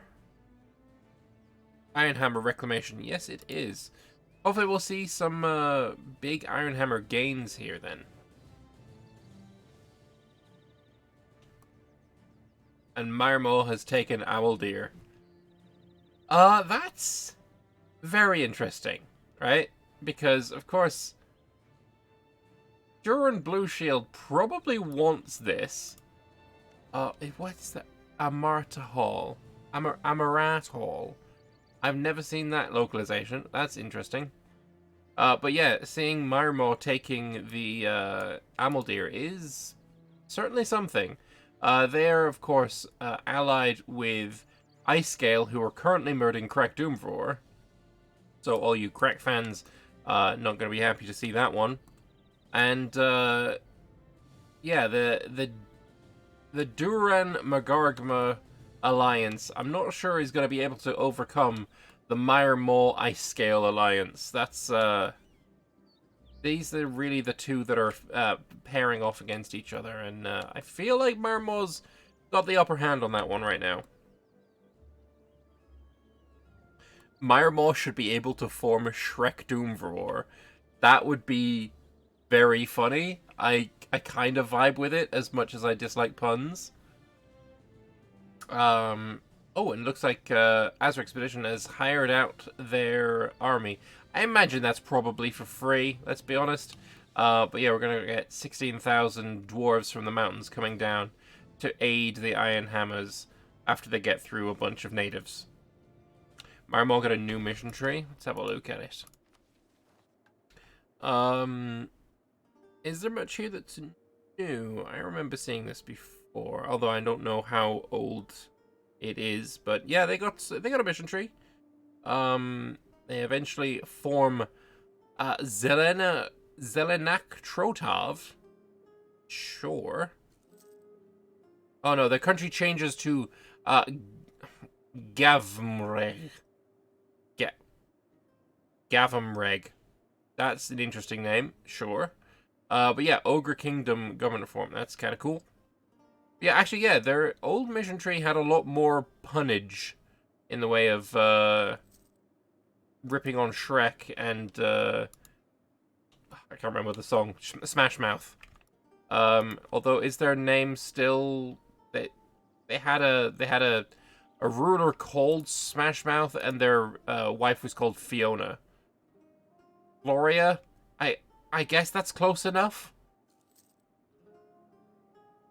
And it's being played by Unmortal Guy, so the ruler has been renamed. So maybe it was Smash Mouth still.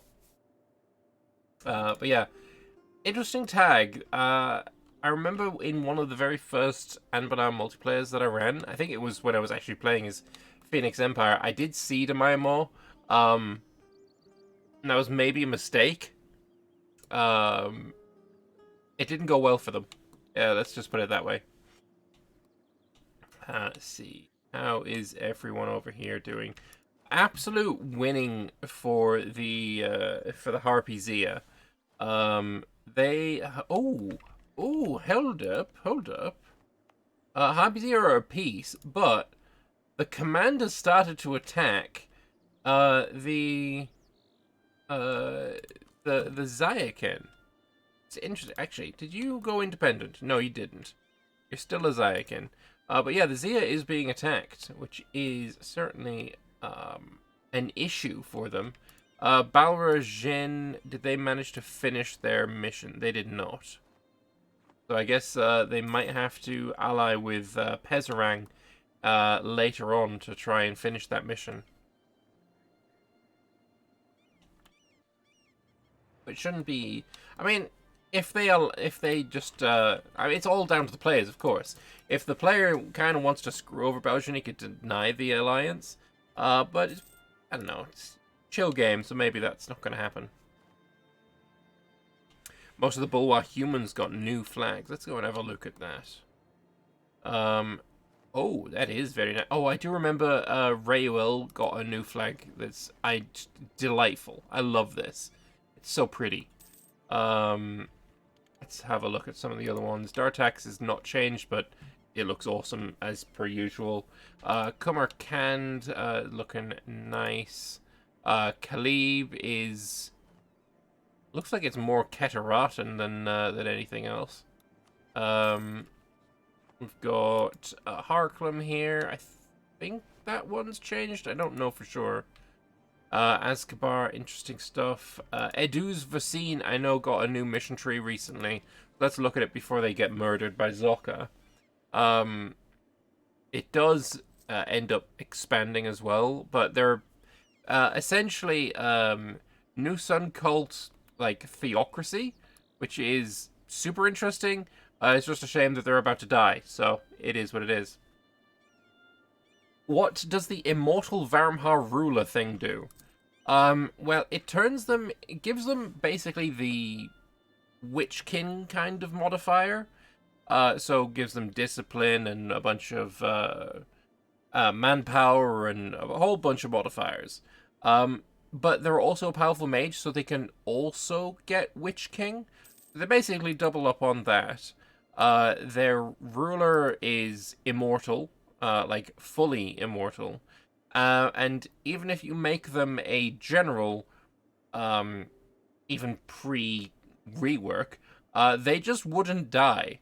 So you could have a sick mage general, with, you wait until he gets to 6 mil score, that lives forever and can't die. It was a little bit, let's just say it was a little bit overpowered.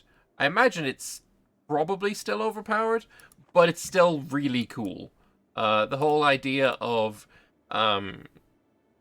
recreating or replacing the gods. I mean, they got a mission called Creation of a God. Like, that's just cool. It is still overpowered. Yeah, probably. But I definitely, I definitely recommend it. Like I said earlier, it is one of my most recommended tags in Anbennar, just because the flavor is like top shelf. I love it. I also love New Sun Cult as a religion. The modifiers you get for it aren't all that amazing. The modifiers you get for Chosen Role, I can take them or leave them. But these incidents are the best flavor in the game, in my opinion. I love it so much. It is also the first multiplayer I did in Anbennar was as New Sun Cult, and I enjoyed the heck out of it. Highly recommend. Varmha, Bursartenches are my two like big ones. But yeah, that's we'll leave that aside. Otherwise, I'll spend all day talking about the bloody elves.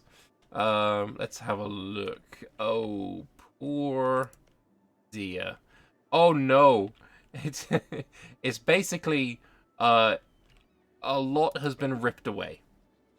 And Pezerang would want to declare war on Jiang Lucy before too long, purely so that they can actually start eating up some of these independent tags that have just been released. Lumpchung, Fangwook, and actually start, fighting back against the command. Maybe that would also help out Stolen Gem, Kadarasapur, and Thunderfist, who's about to fall to Old Dukan Zealots. What religion are they right now, I wonder? Okay, so yeah, they're not going to change religion, I guess. Most flavorful gameplay, not sure. I'd go for New Wanderers and Verkal Dromak. Verkal Dromak really goes hard on the whole Mad Wizard King idea. Okay. I don't know what I would say is like the most flavorful, but I do know that New Sun Cult is my favorite flavor. Is basically how it would be. Can I move the chat overlay? You want to see the full player list? I can do that for a second. Sure, I will be putting it back, though. Let's just do that. There we go. You can't even see the full playlist even without that. There's a lot of people here.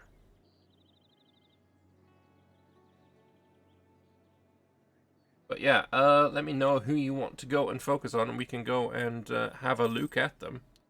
But the webcam is going back on now. Oh, interestingly, I lost all my chat that's on there. Okay, never mind. It is what it is.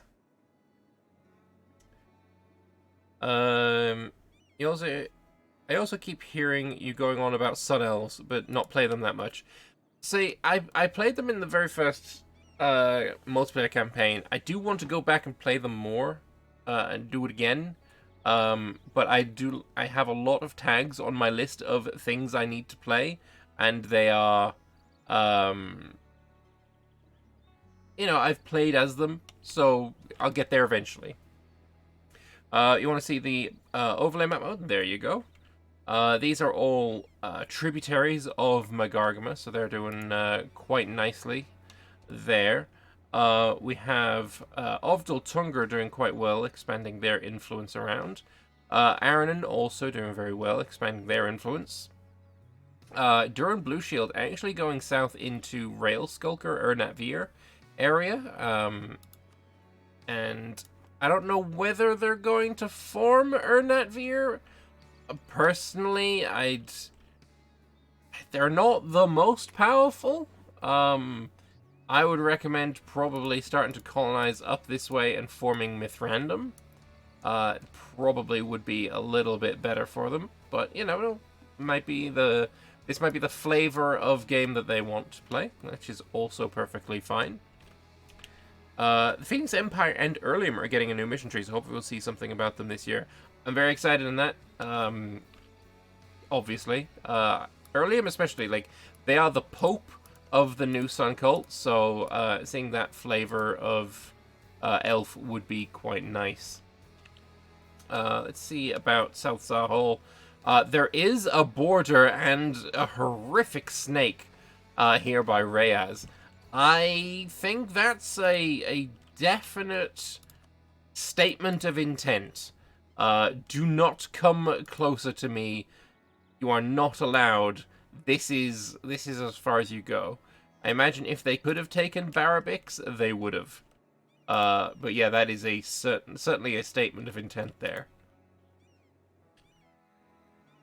Locking off Karashir from anything that they might want to do. Up in the north, these guys are doing alright. They're just expanding in their local regions. Doing, you know, kind of becoming local hegemons, so they'll do quite nicely. The Ernatveer MT seems a bit lackluster to me. Flavorful, yes, but that's just not a lot to it. Yeah, it's kind of how I felt when I had a look at them when the AI formed them in one of my campaigns. I went and had to look at their mission tree, and it seemed, yeah, not entirely enough there for me. Any established alliances between players? So every player has one person who they are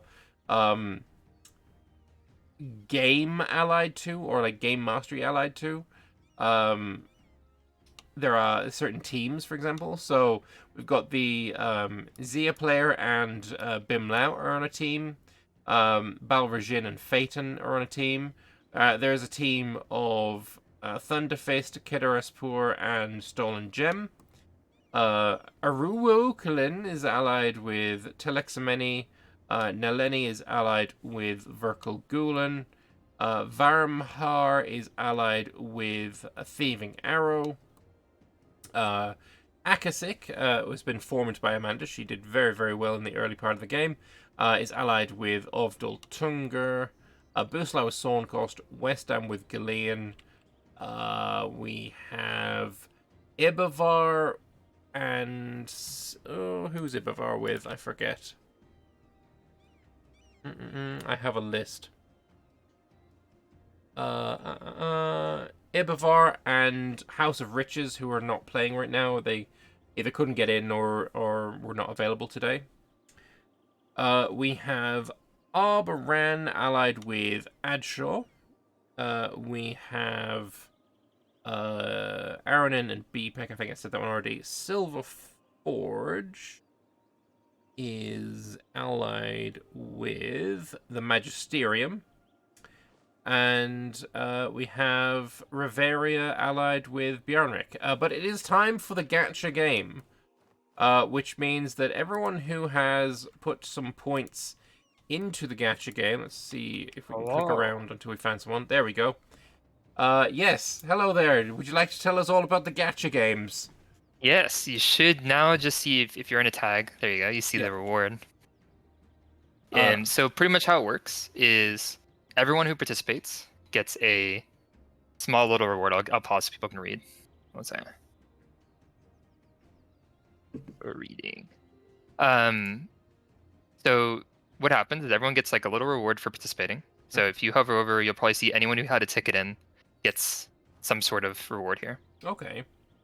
And then the main winner, you'll see at the top, Kata Serpur, gets something from the list I showed you earlier. Yeah. which is if you go to I have it open right now. If you want to switch to me, you can see the envy tab. I'll turn it on pause, but so they got Egg of the King. Yes, Egg of the King. All of these are references, by the way. I told someone, or I told everyone, if anyone's able to guess all 10 of them on their first try, that they will get one free reward. One free reward roll. Whispering I don't think Willow anyone is will. Lord of the Rings. that one's I easy. can't give anything away until everyone does their full 10 guesses. But yeah. I don't know about all 10, but Whispering Willow is the one that immediately stood out to me because that was the Tom Bombadil bit that I struggled to read through. Well, if you want to, for one that I will give away, because it was just one, Egg of the King, that's Berserk. Okay.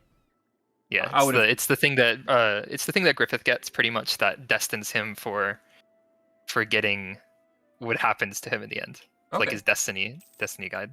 I have not yet watched Berserk. It's on the list. Yeah, it's pretty intense. But the rest of these all have impacts. Some of them are more directly gameplay impactful than others. Some of them are more like thematic to the game setting. Okay. Which people will find out more session 2 and session 3, right? They'll get more knowledge as time goes on.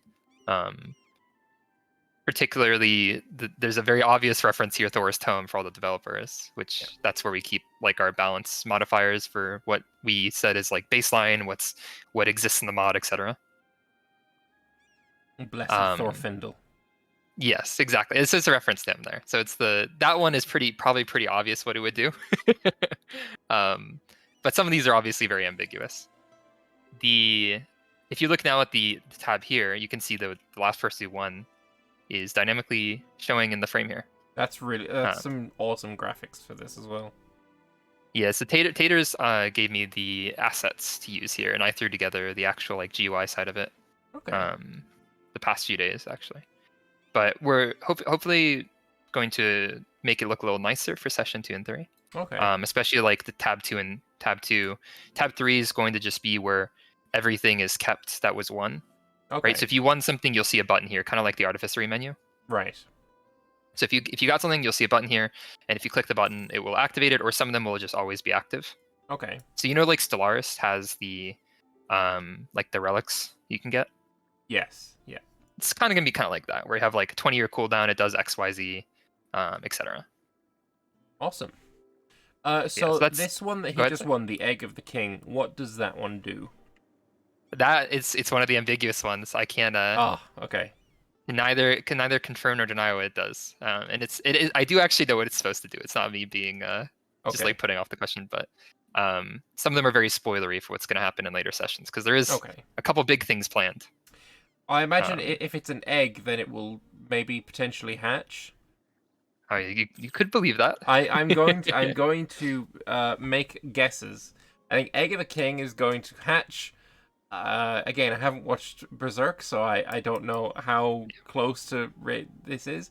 But it's not really what happens. Into like a dragon or something along those lines, and yeah, if it was Game of Thrones, maybe you'd be right. Yeah. Egg of the Queen or something. I don't know. Yeah. Khaleesi. But in Berserk, the egg doesn't really hatch. It's more of like a MacGuffin. It's not a MacGuffin. It's like a memento of something, right? Okay. It's an indicator of something that's going to happen. Okay. In Berserk, I guess I'm not fully caught up on Berserk, but I know it actually has like some sort of sentience at some point. But well, you'll see. Okay. Next session, the Egg of the King will have what it does be known. All right. Interesting. All right. Yeah, it's wild that this whole system was created just for the DEVCLASH as well. I think it's Have you seen the unit models for Varamhar? Yeah, and also Thieving Arrow. I feel there's more to come. Oh, there is. Okay. There's a lot more. Okay, looking forward to it then. Yeah, I unfortunately the Gacha stuff is like the very tame stuff that we've done. Well, I mean, last time we had Nekorin and different and strange blood. The reign of what's it called? When Escan rains blood, basically. That whole thing happened the last Crimson time. Deluge. That's it. Yeah. Crimson Deluge. Yeah, so we're having pretty large scale stuff that's going to happen too, but it's going to be a lot more interactive and impactful than mostly was cosmetic last time. Okay, that's cool. I'm looking forward to it then. Yeah, but if you have any other questions, let me know. If you want to talk to, maybe next session would be better because you'll have seen more of the models by then. If you want to talk to like Cardgoin about models, then might be fun because you're going to see more models next session, ideally. Looking forward to it. If we don't all procrastinate. Are they going to be like meme models like we have right now for the Minecraft stuff, or are they going to be like models that maybe could go into the game for everyone? We have some more serious stuff planned. Okay, that's cool. coming. So the meme models, you'll see that there was like a small group of people that helped set up the DEVCLASH, and so you'll slowly see them probably getting models. Okay, cool. As Cardgoin has time. Like for instance, Jelly and Cardgoin both worked on the repo with me. And let's do a shout out quickly to them actually. Riveria, who's being played by Avatar Kane, and Bjarnrik were Maddie and Avatar Kane. They also helped. There is, I mean, obviously Taters helped with the assets. He wasn't actually part of like the group, but I did message him and he put together some assets for us. Nice. We also had Ellie kind of, but Ellie's working on their thesis. I'm surprised they had time for the game. We had Indy, who's not in the game. He didn't have time to join, unfortunately, but he's part of the balance team. Very cool. I'm forgetting someone, and it's very embarrassing. I have the chat. Why am I blanking? Here we go. So we had just a quick. Actually, no, I did cover everyone. All right, we're good. Oh, Trashboat, sorry, Trashboat, who did the map work over here. You see the celestial realm over here on the right. That was Trashboat putting it in, and then some help from Indy there too. This is yeah. No, this is. It's very cursed. Yeah, cursed's a good word for it. It's very cursed. Yeah. It'll make more sense as time goes on. Trust me. Okay. I'll have to reserve that trust for a little while then. But I will let you get back to casting. If you have any other questions, let me know. All right. Will do. I'm trying to help Chrono salvage his game because he immediately joined and got stack wiped. Oh no. He did get some free condottieri from Azure Expedition, so. And they all died. Oh. They all died. The natives. Oh no. I didn't see that. And now he's stuck with a truce with all of his neighbors, so he can't migrate out of 100 devastation land. Ouch. Yeah, but all right. The green tide, organize adventures. You didn't give him any divine intervention? I did. Oh, that as well. I tried. Well, he's back up to 10k troops, so hopefully... Yeah, his army's back. That's what matters, you know. But yeah, if he can just find someone to attack, then he'll be alright. Here, I'll give him it again because it ran out. There you go. Maybe he'll come back from this. Now I get to see what it looks like. You are the lamb now. Oh, you also give them prestige. Oh, now it's OP. Yeah, the 20 prestige is really what pushed it over the edge. Yep, that's it. That's it. Although I'm not sure how much this is going to be useful for him if he's got truces with all his neighbors. Yeah, I mean it's 10 years, so the truce will run out. I think in what 5, 6. I didn't actually look. I'm gonna be honest. Oh yeah, he'll get rid of the truce in 3 years with Dog Eater, and then in 6 years with Blade Breaker. So he'll be alright. I mean, he could go down and attack Corentar now, actually. Corentar was the AI that actually gave him Condottieri. Oh, nice. It'd be the biggest betrayal of all time. Hey, you got to take your expansion where you can get it, you know. His AI also focused admin. Of too, course. So he couldn't focus mill to get his mill tech up, which is terrible. Oh no, poor guy. I think like pretty much like him and Live Scene have had really rough games because of just everything that could have gone wrong went wrong for them. Yeah, there's maybe a little bit of an issue for Ezra Expedition. They just got beaten by Siegebreaker. They're now retreating away. They're not gonna get back. They're going to lose. They're gonna lose. Is what I'm gonna say. They don't have enough manpower to recover. Why did they migrate in? And while they walk back, they're gonna fight natives every step of the way. It's okay, yeah, that might have been necessary. I don't think it's enough though. Yeah, I don't think there's anything I can do for them. Oh, and the Condottieri from Iron Hammers is coming in. Oh my god, we're gonna have a repeat. Oh no. Surely Iron Hammers does not get declared on while doing this. I think they might be safe for now, but I don't think it's enough. I just don't think they're gonna get back in time. Did Ironhammers at least get their tech? They did. Okay. I don't know. This is tough. They got beaten by Siegebreaker despite being a tech ahead as well. Oh no. I mean, Siegebreakers has double their numbers. They probably just didn't build up. They lost all their manpower trying to help out. I mean, they didn't used to have all of half the numbers. The battle Oh. was actually even numbers. Luck needs to move his army though. There they go. Okay. Oh, they're gonna. Oh, it fight was even numbers? all- How'd they lose? I honestly General don't diff? know. What's the general? One Siegebreaker? one general difference. One shock difference. Oh yeah, that's just unlucky. Yep, there we go. They're fighting natives. They should slaughter the to natives. start They with. have tech 5 and 4, and natives don't actually gain tech. Well, you'd think that, but Taking a lot of casualties though. yeah, it's not going super well for them. They rolled a 1 before in the shock phase, which is rough for them. And should be Siegebreaker, okay, though. true to their name, has a 4 siege general. Does he have a defensive edict on at least? Oh, I'd hope so. He does. He does. Yeah. Don't These siege know. ticks are taking 54 days. I think he'll make it unless they get like a really lucky siege here. Oh my gosh. This is like a race against the end. Oh, Meyermaw is also trying to help. Oh, that's so wholesome. Can Yeah. Myrmal actually help them? I think Myrmal could. They have 20k. Actually, that's Yeah. doable. Yeah, they can. They're a lot closer as well. And the instant natives. Wait, Myrmal's army is so much stronger though. Dang. Yeah, they're just walking straight in. They're. It's just so funny.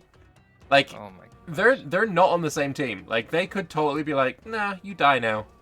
Although, Yeah. actually, Myrmal can't get to Parazordlum Siege because the Siegebreaker has a fort of their own.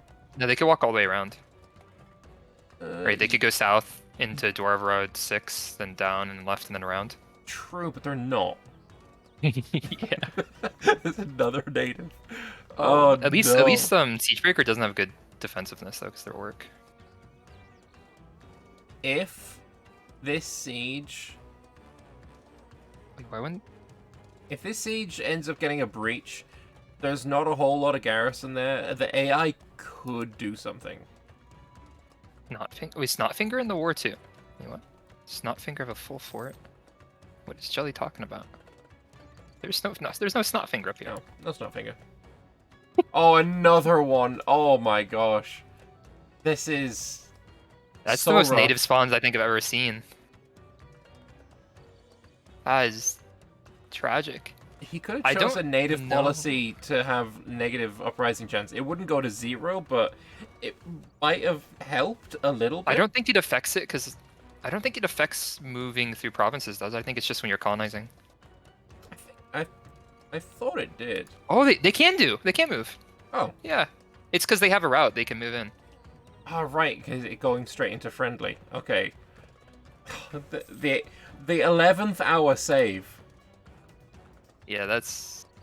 They still win this, right? I was about to say, Yeah. there's no way they lose this still. I That'd be mean, so embarrassing. imagine Siegebreaker gets like 9 nines in a row. I think even with perfect rolls, they would not win that unless they rolled all zeros. Yeah. It's Is anyone else Jover for getting murdered? Siegebreaker. No, Casper! No! Oh, that's so Since sad for fall. them.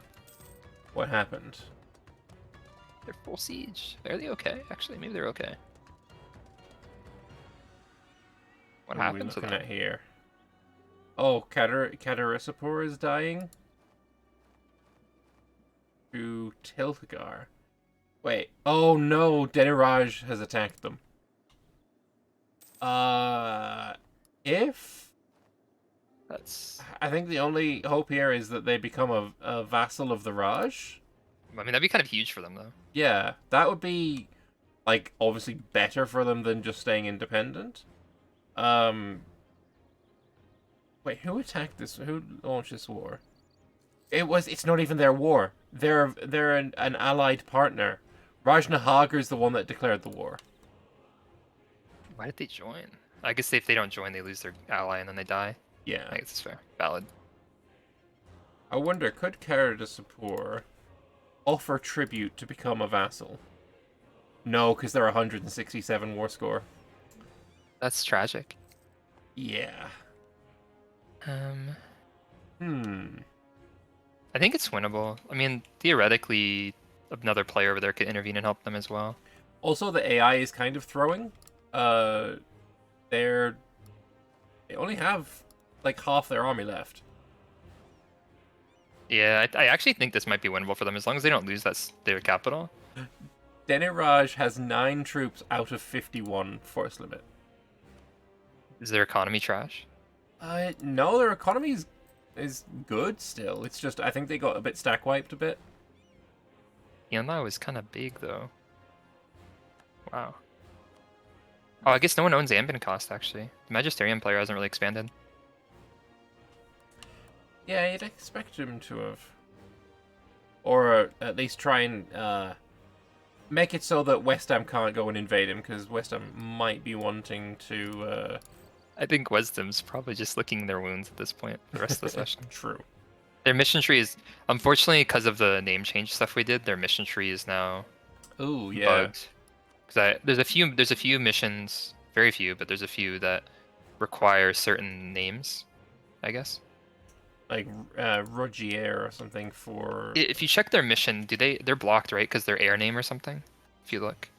Yeah, their ruler needs to be Lawrence. And the event never fired because of it. Yeah. Unfortunate. They can still do the one on the right. Yeah, it's the first mission. I guess in a save edit, literally just skipping that one mission is probably fine. We can just make it so the missions don't can skip some requirements to let them catch up. Because we're gonna change the mod anyways. So. Yeah, it makes sense. Mod version. Unlucky over there. Did they finally win over here? Oh, they're sieging. We're about to win the siege on Siegebreaker. I think. The amount of troops lost though is kind of criminal. Yeah, Dog Eater truce is up in like a year and a half. But honestly, what Iron Hammers would probably want to do in this situation is go and attack Siegebreaker on their own and then retreat home. Because they're going to take so many fewer losses doing that than trying to walk through the mines again. Yeah, probably. The Lex's army was also like black flagged over in a scan, or not black flagged, but unblack flagged in a scan, so they had to do a terrible walk back. Oof. It's part of why they think they're in this situation. Yeah. Very, very hurtful for the dwarves. I mean, as soon as Iron Hammers got in, everything started going downhill. God damn it, Chrono. Yeah, I was gonna say, like, maybe just shouldn't have joined. The AI had it handled. It's tragic, but sometimes, like, the AI pulls off really miraculous things. I don't know how. Yeah. And then the opposite as well. Deniraj doing quite the opposite of a miracle. Yeah. Well, I think they're in the disaster, aren't they? They are in the Corruption of the Lotus Court, yeah.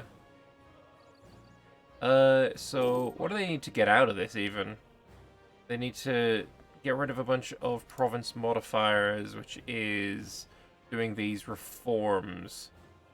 I think you need to be able to open the Raj menu to see these, so I can't see it. Yeah, that's unfortunate.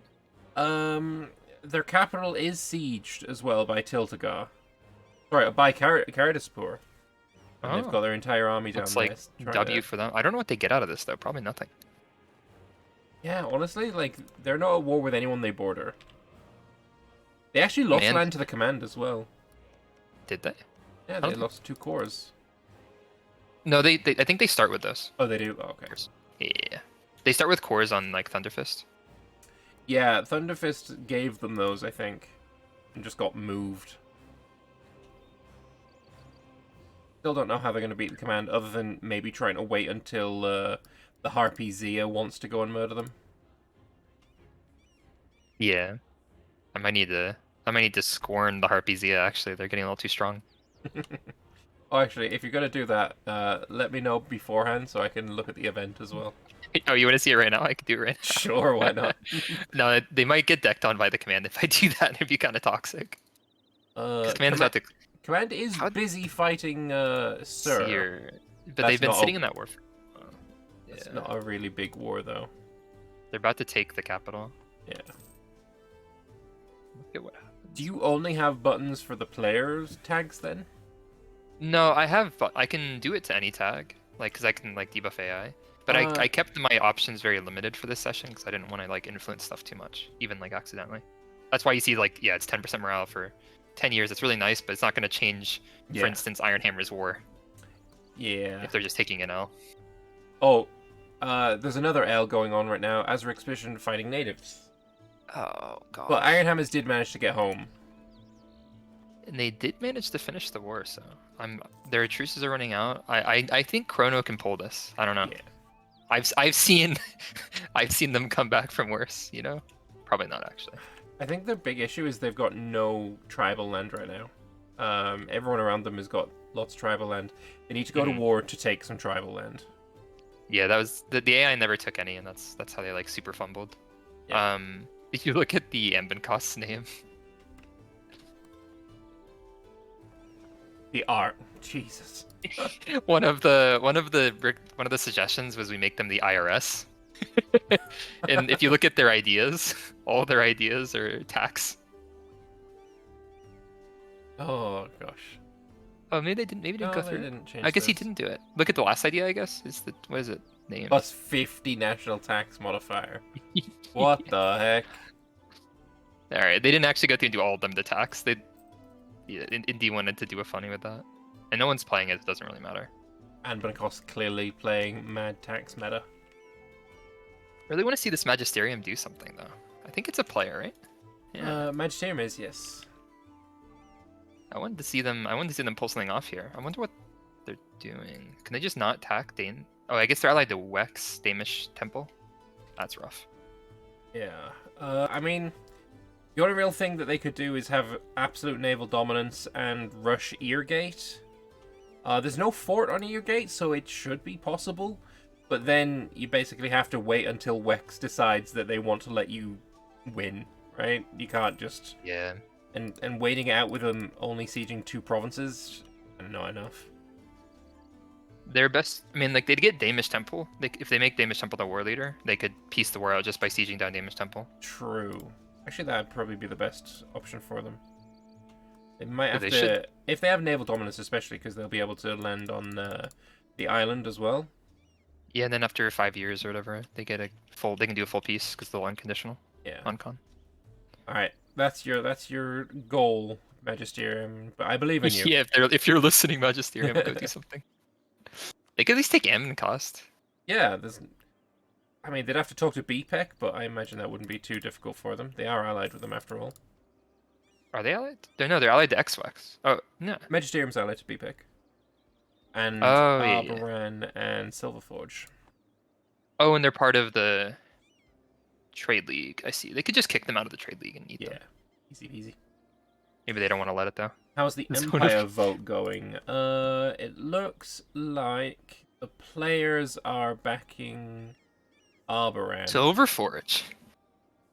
This is a Silverforge Empire, so they are in cahoots with BPEC. So BPEC theoretically could give up admin cost if they wanted to.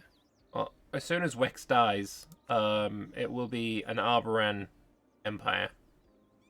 Mm-hmm. Oh, that might be nice for them. Wait, is it Arbrand winning? I think it's. Yeah, Arboran's got 4 votes right now. Oh, I hovered over Silverforge for some reason. My bad. Yeah, it's Arbrand gonna go for it. That's cool. But Lothane seems to live depressingly long. But I mean, he does How start old the is game he pretty now? young. He's 57. 57. I think he's like almost procuring. Like he's definitely dead by 70, but he probably will die in the 60s very quickly. Yeah. I believe is when the ticks start getting nasty for human. I'm curious why they're going for Arboran specifically. Like, West Ham, Who's eligible? good option. Mhm. Honestly, getting Boosla into the Empire. Actually, are they in the Empire yet? I think they're Getting- too big now, aren't they? If you vote for him, no. Oh, true. Getting Well- Boosla into the Empire would probably be like a good choice. Ibervar got unlucky and had been rivaled by Wex, so he can immediately join the Empire. I think part of the problem here is there's like 2 alliance blocks, and I think that the Arboron alliance block is the other one, and Wisdom is part of like the southern alliance block. I could be wrong on this. Well, Because you saw in the war like Bucelar and Bucelar, Sornkost. I think Abdel Ungir was working with Bucelar, and so was Akasik. Ovdal Tunga is currently at war with Wex as well. Oh, because they've attacked Eberthil, who allied Wex. That's it. Gotcha. They're So probably Bucelar giving might it be to Bucelar. fighting fighting a bit of Wex soon. Actually, Magisterium's army is all in on the mainland as well. That might be why they're not doing anything. Is their army trapped? Is that what's going on? They could just black flag. Yeah, they could black flag and escape that way, I suppose. Or they just ask for access from Estfalen. They're not rivals, so. Yeah, I mean black flag would be easier because if they probably wouldn't be able to go through Wex. Where would they be able to? Accidentally caused a diplomatic incident. Oh, they could just yeah, get it through Wex. It's easy. Yeah, go do stuff, Magisterium. I believe. You have a war mage. Just use him before he dies. Yeah, the one thing I don't have set up is the fog of war removal. Oh, okay. Which I might do next session, but the only thing is like fog of war removal is like a lot of lag for a player. I noticed that when I'm tagged on just observer, it is a little bit more of a slowdown. Especially when you zoom in, yeah. Yeah. But I could make it so it's like one person at a time, theoretically, but give yourself all of the powers of an observer plus your celestial delegation. It's like a whole new game. Yeah, it's a new tag we're adding to him. I can't say that actually, I'll get shot. But no, I mean it's interesting seeing what you can how close you can replicate observer. You can get pretty close to replicating observer. I mean what you've managed to do already is kind of crazy to me. So it really doesn't cause any bugs having a completely detached province. That was one of our concerns actually, but okay. Because if you notice, the trade node doesn't go out, nothing. You will always. I mean, true, Carwin. We will always. There's no land access. There's no strait. It's pretty much the equivalent of being in the Damajron, but the trade node doesn't go anywhere either. What we'll say is, I really love the new icon for precursor relics. Yeah, it's very cool. I actually forget who made that. I could go check the art channel. Carwin, do you know off the top of your head, Mr. Art Lead? Because it being just pots didn't give the kind of gravitas that I think the trade good deserved. Mm-hmm. Oh, Valerique. It was Aru Kellen. The player on Aru Kellen. Now I feel bad for praising it. God damn it. The cringe must not be celebrated. No, it's really cool. I like it a lot.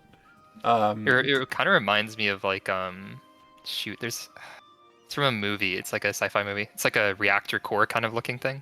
Yeah, but it has that kind of otherworldly kind of look that that the effects of the precursor relics actually do in mechanical terms. Especially for you can imagine these being used in artificery, whereas I just can't see a golden jug being used that much for artificery. I always imagine it was it's this metal that can be melted down to be used in making gears and some such. But this is much cooler. I also my understanding is it's a mix of both. Is my understanding where it's because precursor relics could be anything, right? It could be anything from a pot and pan that's a precursor thing to being these actual special magical tools. Yeah, I know some lore person's gonna shoot me, but the new Dames tier 1 is also very clean, big improvement as well. Love that. I think there was one other that was new. Could be wrong. I thought we had a few new trade good icons, but those are definitely the 2 most stand out to me. I'm gonna look around. It's Serpent Bloom was redone a long time ago, so never mind. That's been a while. The truces are almost up in a scan. It's almost time. We're getting really close. I believe in Chrono. Yeah, I mean, we'll see. You know, it's could be fine. No I streamer think love for Sarhal. Look, Sarhal is looking fire. It's looking real good. Samashisa is gonna get a big fat coastline. We've got the halflings gonna basically get the majority of the island now. I'm mostly interested. Oh, I was gonna say I'm mostly interested in when Karashir and Ryaz decide to duke it out.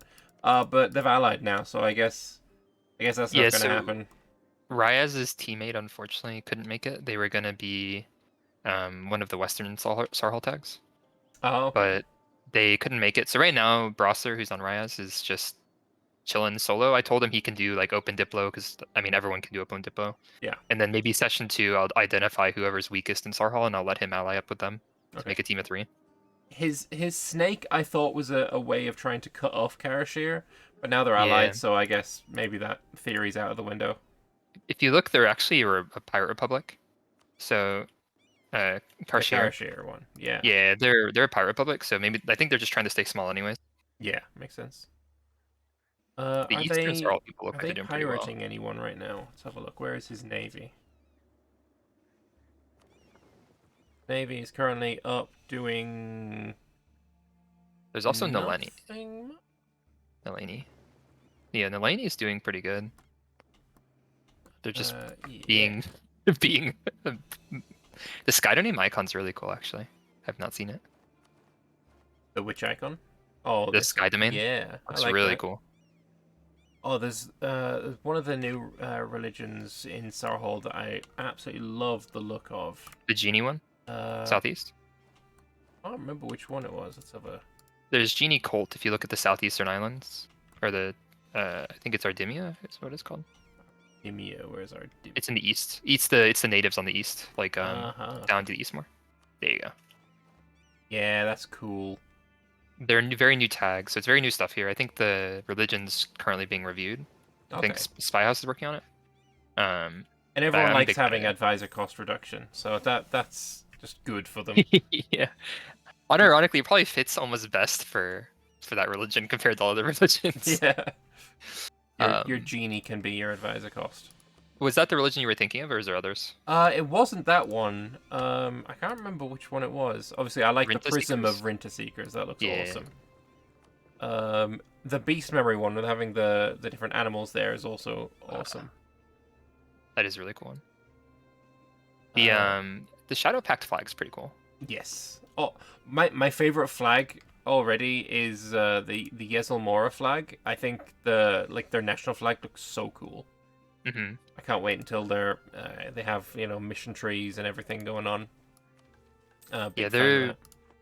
supposedly they're going to be like one of the premier content-wise tags, and I mean, obviously they are one of the biggest tags in Sarhal.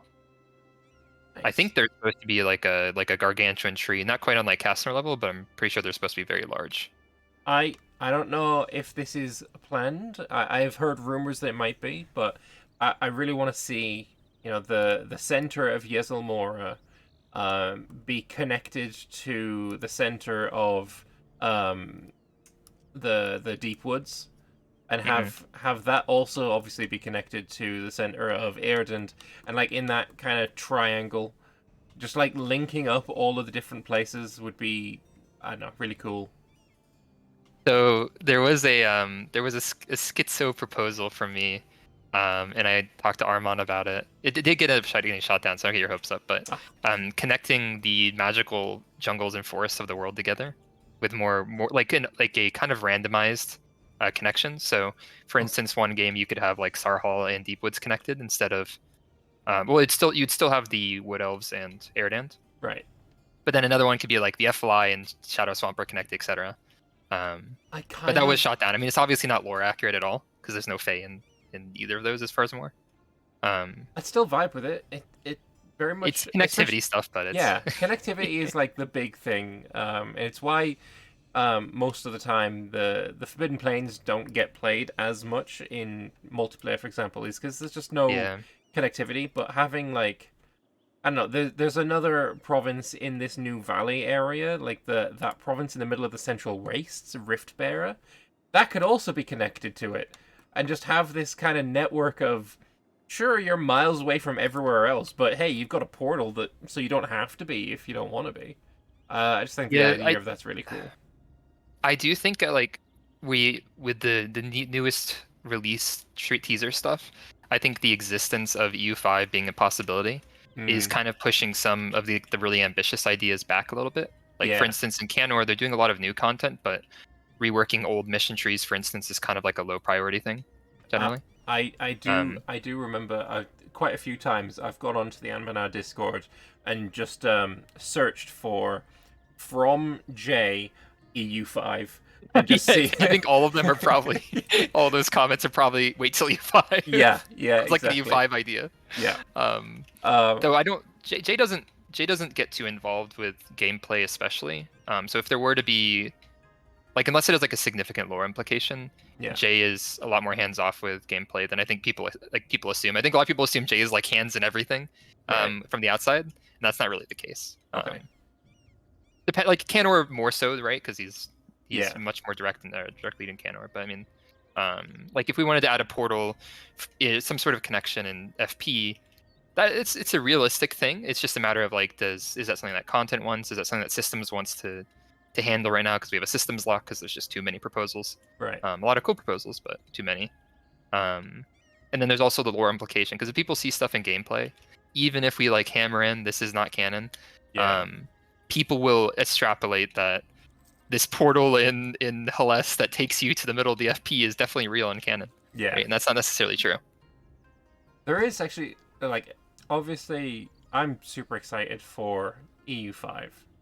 And there's one thing is what I wanted to like, when asking and talking to the developers, I wanted to know like what are your ideas about it? Like how is Anbennar going to fit into it? So I guess you could be the first person to ask about that because it was just earlier today that Johan confirmed fully that Project Caesar was going to start in 1337. So what are the like implications of that on Anbennar?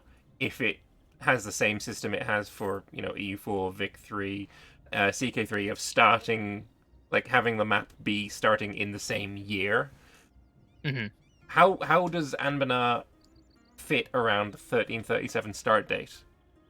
So I think right now the answer is kind of we start whenever we want. There's nothing forcing the start date to be 1444 for us, for instance, but we choose to do it line up with vanilla better, and also that's just how we started from the beginning. Yeah. We've made lore changes actually to accommodate the 1444 in the early years. Yeah. It would be definitely like a Jay decision. Do we really want to do like Jay and the leads need to decide, hey, do we want to do the earlier start date? Because that's a lot of cool opportunities, but also we have so much 1444 lore that it's easier to port over in a lot of ways if we choose the 1444. But I think if you want to go with like the doing new and fun things, personally, I would be down for an early start date. I have no authority, right? This is just purely my opinion. Yeah. I'm like not 100% sold on EU5 because I really want EU5 from a performance, like multi-threading hopefully is a thing. Just new tools to work with. Yeah. But at the same time, like CK3 just hasn't held me like CK2 did. And if that's the case with EU5, that's the same for me. I don't know what it is specifically about CK3 because all of the metrics and the stats and the mechanics say this is a better game, but I'm just not as into it. I don't know why, but yeah, I there's feel a few like... things. Like I mean, I think I have like one or two things I've kind of finally identified, and one of them is definitely the skill trees. As much as I love them, I think they make the game a little bit too formulaic. Because like one of the big benefits for me of CK2 is that like I go in not really knowing what's going to happen with my campaign. I can have a goal, but yeah, I mean, let's be honest. Like 100 years in, my dynasty could be dead and completely out of my control. No, that's fair. I personally, I just really dislike the all of the intrigue stuff in CK. I don't vibe with it at all. But apparently that's like ridiculously popular, so I'm definitely in a minority there.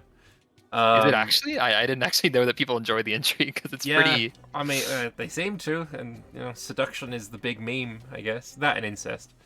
Um, Yeah, well, the thing is, like, again, I guess that's another one, right? Like in CK3, it's very easy to just create a genetically gifted dynasty, yeah. and in any start date, like anywhere you start, no matter who you start as, in within 50 years, I'll always have the same thing. If we are assuming that Project Caesar is EU5, we've already got it confirmed that it's going to have pops. Like, are you? If we go and it's confirmed and Anbennar is going to be on this EU5 and it's going to use pops, like how does that change the game? Because I imagine it's quite different, especially for like reclaimers, either Hmm. Escani or in the Serpent Spine. That's gonna be like a huge change to the game. The development definitely is not capable of like handling, I guess. Yeah, they one thing they're trying to get away from is like abstracted values in currencies, etc. So going to pops is really cool. I'm not exactly like a this province needs to have this exact ratio kind of person. So that wouldn't be something I enjoy, but at the same time I know there's people in the mod that love this kind of creating this like living, breathing region and having all this distribution done. So there's definitely people in the mod that are going to want to tackle that. Yeah. My only like worry is that performance. I mean, I can't imagine the pop system being very performant, though Johan has said, that it's going to be performant. So, Hey, you know, Johan has basically called bad performance in other games a bit of a skill issue, which is kind of funny. I mean, that's yeah, not; those aren't his. My Stellaris came 100 Yeah, years in. Yep. those aren't his words. Those are just the words I'm putting in his mouth. But Mhm. yeah, no, that's I feel like it's gonna be a. I can't be anything but hyped, honestly, and Yeah, I'm it's hyped not very only cool on the for the surface. game but for Anbennar in it. Hmm. We have I Deathbringing Cobra. They've just died to a coalition. Arboron is Emperor too. Oh wait, is Deathbringing Cobra bankrupt? I gave them a little bit of help, so hopefully they can wiggle their But way out of this hole. they are bankrupt though, and I Yeah. don't see any Oh, they amount did of get help. decked on again. Yikes. Yes, they did. What happened to them? Are they not getting help from Rombeni? Oh, they are. They're Uh, just too far. Coalition War, and yeah, Rombeni's quite a ways away. How Uh, much would they lose in this war? Let's see. Are they Benzo? everything Is that a full annex? that would be yeah. That's How did this happen? Do you end leave? full annex is 39 war score. I mean, I'm There, not. I'm there not was opposed to. there was a coalition. Gotcha. That's Oh, people they need to look can't at be these full things. annex because they are split in half, which I guess doesn't Yeah, really help. But we are about to see them get stack wiped.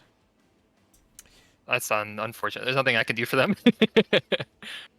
If so something to keep in mind. I also gave myself the way that these buttons work is a government power for me, so I have a limit to how much I can exude my influence. I thought I'd make it like a little game in a way, but Okay. Yeah. I but mean, also even if I could press the buttons, there's nothing I could do for that. They're dead over he's there. still doing a lot of casualties. Is there a mad tech difference? I wonder. 5 versus 4, which is a big tech. I don't know if any of rolls wet. No, it's over. Never mind. It's over. That's it's really hard to come back from the morale Yeah. from bankruptcy. I mean, even if he loses this land, he's not game over, right? Like, he could make a big comeback. He has no more coalition problems now. He has a tech advantage on his neighbors. That was. Oh, except He's a retreat, and it's gonna be a stack wipe now, though. has he not done diplomacy? Like, there's a player to his southwest that could help him here, theoretically. Yeah, Biraga could definitely do something to save him. And the Biraga has the trade league too. I didn't know that. Nice. I wonder how Biraga's doing economically, because they're supposed to be like a mad trade powerhouse. Yeah, 13 ducats in trade. Half their income coming from trade is expected. Yeah, but One Zia formed. oh, they did. Interesting. Oh, very nice. I love that color for 1 Zia. It's so nice. I'm a big fan as well. I will say my favorite color though is like the blue-green. The blue-green tags in this mod. Oh I'm not yeah. biased, don't worry. Also that and purple, like dark purple. Purple is one of those colors that either, like, it's my favorite color. So, but it either works, or there's something in this game that doesn't allow it to work, and it's like, You get like artifacting. yes, yeah, exactly. And I don't know what what makes it do that, but it's not just Anbennar. I've seen it in vanilla as well. But yeah, those kind of like I love Tharduskull's color. That's just gorgeous. But yeah, onesie as well, and anything toothpaste as well is always a big fan favorite. The toothpaste, yeah. I know in vanilla people fight hard for their color tags. What was the pink tag that people were really upset about in 1.36? Fars. That got Fars. Yeah, Fars lost their pink for like a single hotfix. And then it People came got back. really upset. Yeah. The people know what they want. They do indeed. Have you seen the? So when I say purple, by the way, if you look at the religion tab, the religion of my provinces is the purple I enjoy. Like maybe even a little deeper. But have you seen the flag for this tag? Valerie also did this flag. I want a big version of that so that I can see it more clearly, because I can send you one right now actually. Yeah, it looks awesome. There's one other flag that I'll send you, but you can't tell anyone because it's a spoiler. Okay. So here we go. I'll send you the two. All right, make sure to notify the one that I can show. Well, the one that you can show will be my flags or my tags flag. Oh, right. Okay. This isn't the 256. I actually don't know if Valerie made the flag in larger scale, because like sometimes people make their flags in 256 and they shrink it. Right. But this is 128. Right, I can show. And if I do... The best place to see tags in game, by the way, is in the after battle flag on the army. Yeah. Fun fact. That's like where the highest definition is for some reason. Yeah, that's really cool. Love that. Biblically accurate angel. Yeah, that's actually the exact instruction I gave Valerie for the flag. Yeah. So it came out exactly as I have predicted. So. And there was something else you said for me to check out just now that I've forgotten already. I think I zoned out too. I was gonna say the purple color of the religion in my provinces, but I think you already looked at that. Yeah. Let's the see. purple of high philosophy religion. That's my purple. Ooh, that is really good too. You're right. It's kind of about this. It's actually almost the same purple. It's very close. Yours is a bit less less saturated. Saturated, that's the word. Yeah. Mystic Accord. That's the color that everyone wants to have as their tag. That's the Sardinia Piedmont room. I don't like the toothpaste that much. I don't know. No? I can't imagine like having a strong military when I have toothpaste. That's fair. Oh, it looks like Thieving Arrow settled. Ooh. They got gold? Oh my gosh. That's why they settled then. Yeah, they probably were moving in and out of the province. Actually, I didn't watch. Because you can keep re-rolling. Yeah. You can do the same with colonies, fun fact. If you find a cavern that has high mithril chance. Oh my gosh. That's true. Jelly did say they wanted to pillage every single tag. Someone crash? Oh, and leave left, I guess. Yeah, that was... Oh, they did get reduced. I mean, this is comebackable. You get revanchism from losing land. I guess, but at the same time, that's Yeah, no, it's rough. I'll reseed them. Dealing with the coalition war, and then they just get murdered by one of their neighbors when the truce is up, I think. Yeah, that's most likely true. I'll do something to save. The general consensus, because I think it went over really well last Clash, is that like save edits to bring people up that are like struggling is pretty well received compared to nerfing people that are doing well. Like it's always better to get something than to lose something. I agree. I mean, Wisdom's making a pretty strong comeback. Considering they had everything but their island sieged, yes, for sure, they're doing really well. They're actually going after Damish Temple. They're at war with Damish Temple here, so we could see. Oh, they're going for the Moon Isle. Looks like. I wonder if West Ham want to form Demeria. They do. Almost certainly. I mean, isn't that their only formable? Yeah, but that also means they would kill Magisterium. Which, I mean, you know, I'm all here for player wars. Hmm. I live for those. I want to see them. I don't know if Magisterium can really do anything about it, right? If West Ham marches in onto the island, they, I think, have a stronger navy than Magisterium, and Magisterium's entire army is over in Aranthil. Is their So army still absent? Why? Oh, they're fighting Damage Temple as well, but they're not. That's interesting. yeah, they're in Hmm. two separate wars. Maybe it was Actually- coordinated. Yeah, I mean, maybe they have some sort of deal they got here. We don't know. Yeah. Is Soren Cost? Soren Cost is Still, oh, vassal. Sornkost is being annexed, so they've got only a limited 8 years. time until they're gone. Their ally is Busalar though, Yeah. and Busalar is pretty strong now. I think this is doable for them. If they really wanted to break free, they have roughly even numbers. They have tech advantage on Laurent. Wesdam has recovered. If they're still have some sort of alliance with each other. Riveria would also be someone that you'd want to talk to. Oh, that's true. Riveria's doing well. Yeah, Riveria is Riveria's doing very well. basically- Oh my gosh. I mean, that area of land isn't exactly the most difficult thing to take from the kobolds. the Tech 2 kobolds. But still, like, yeah, they're doing very well. They got Port Nam as well, which is now a part of the Dragon Coast. I remember, was it last before the trade update? Port Nam was a part of Westport, but it's been shifted around. Looks much better up there. Yeah, I'm actually a fan of this change. It looks like I think they put DC going downwards now because it was going. DC was feeding Serpent's Land, I think, until a couple weeks ago. I could be wrong on that, but I like this. Yeah, I like this better, anyways. The trade. because in the multiplayer that I'm playing in, it has the pre-rework, and Dragon Coast goes Okay. into Serpent's Head. All right, we're gonna have to get that updated and changed because I'm playing Nimscott. You want that trade? Hell yeah, that's gonna be very nice for me. I still think Vertesk is the biggest winner of the trade rework because they went from being like a really shitty node to being a pretty solid node consistently. Like the Vertesk node. Yeah, Not in this game right now, but in every single run I've done for Observer, Vertesk is actually like pretty competitive. oh nice. But then again, Goed usually is pretty competitive, so that's probably a large part of it. Yeah, Goeds, they start strong. They've got really good ideas. Hegemony gets even hegemonier. Do you have any words think, of wisdom for Chrono?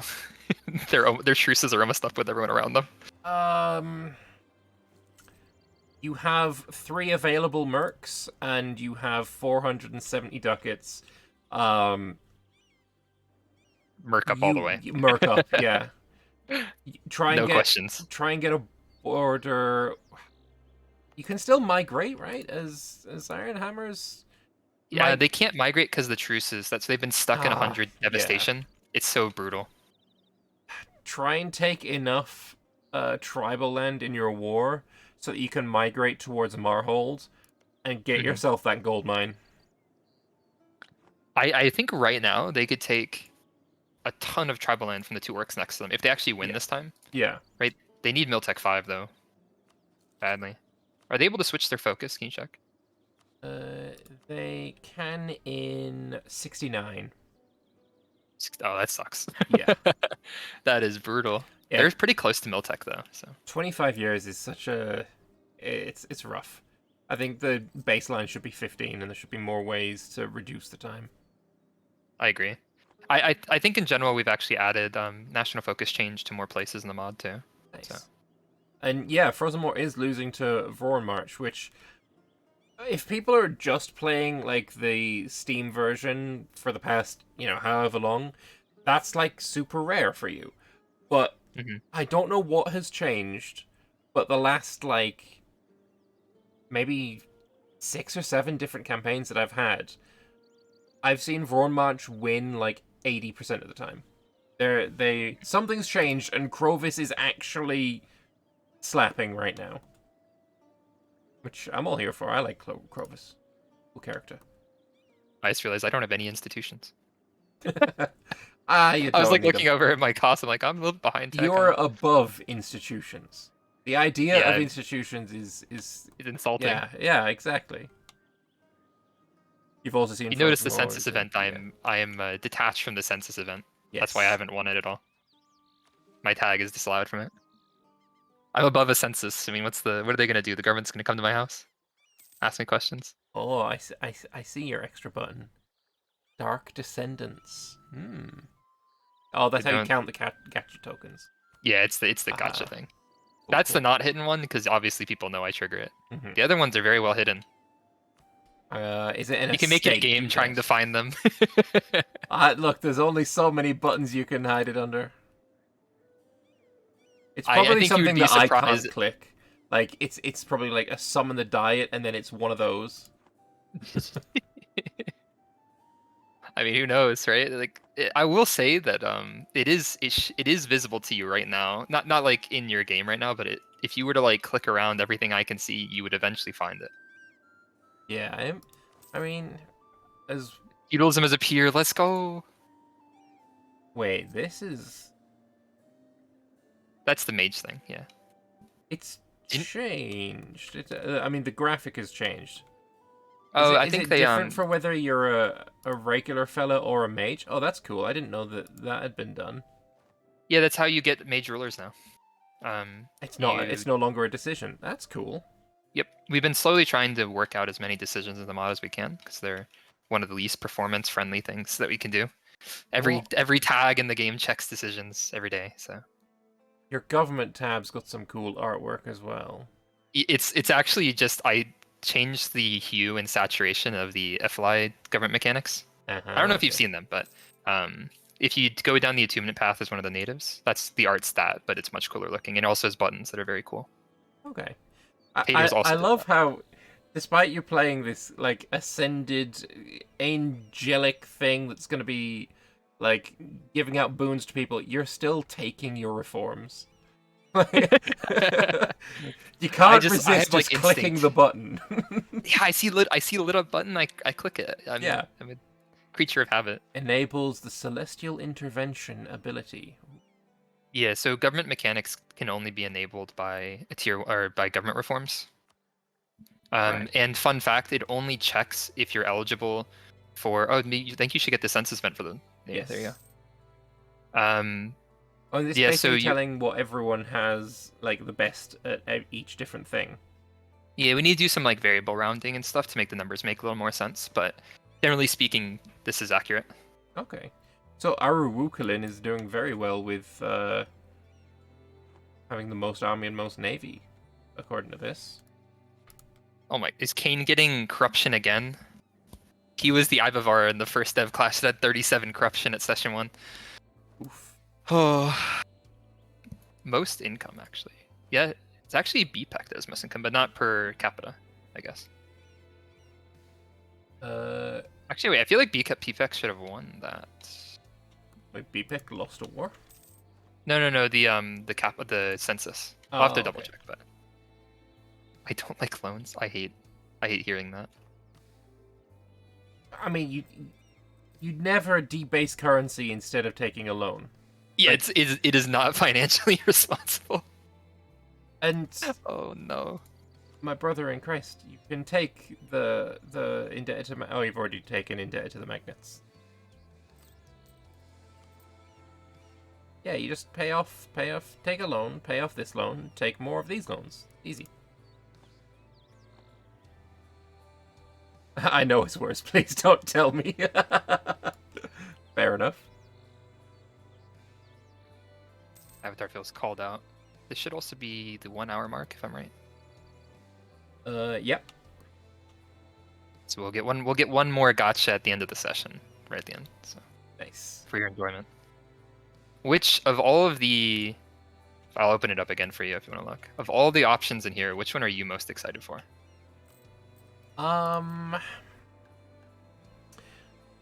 Let's see.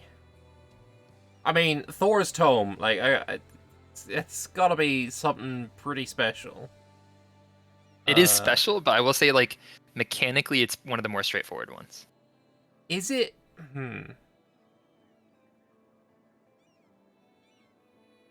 feels sort of like removing all of your AE or something like that.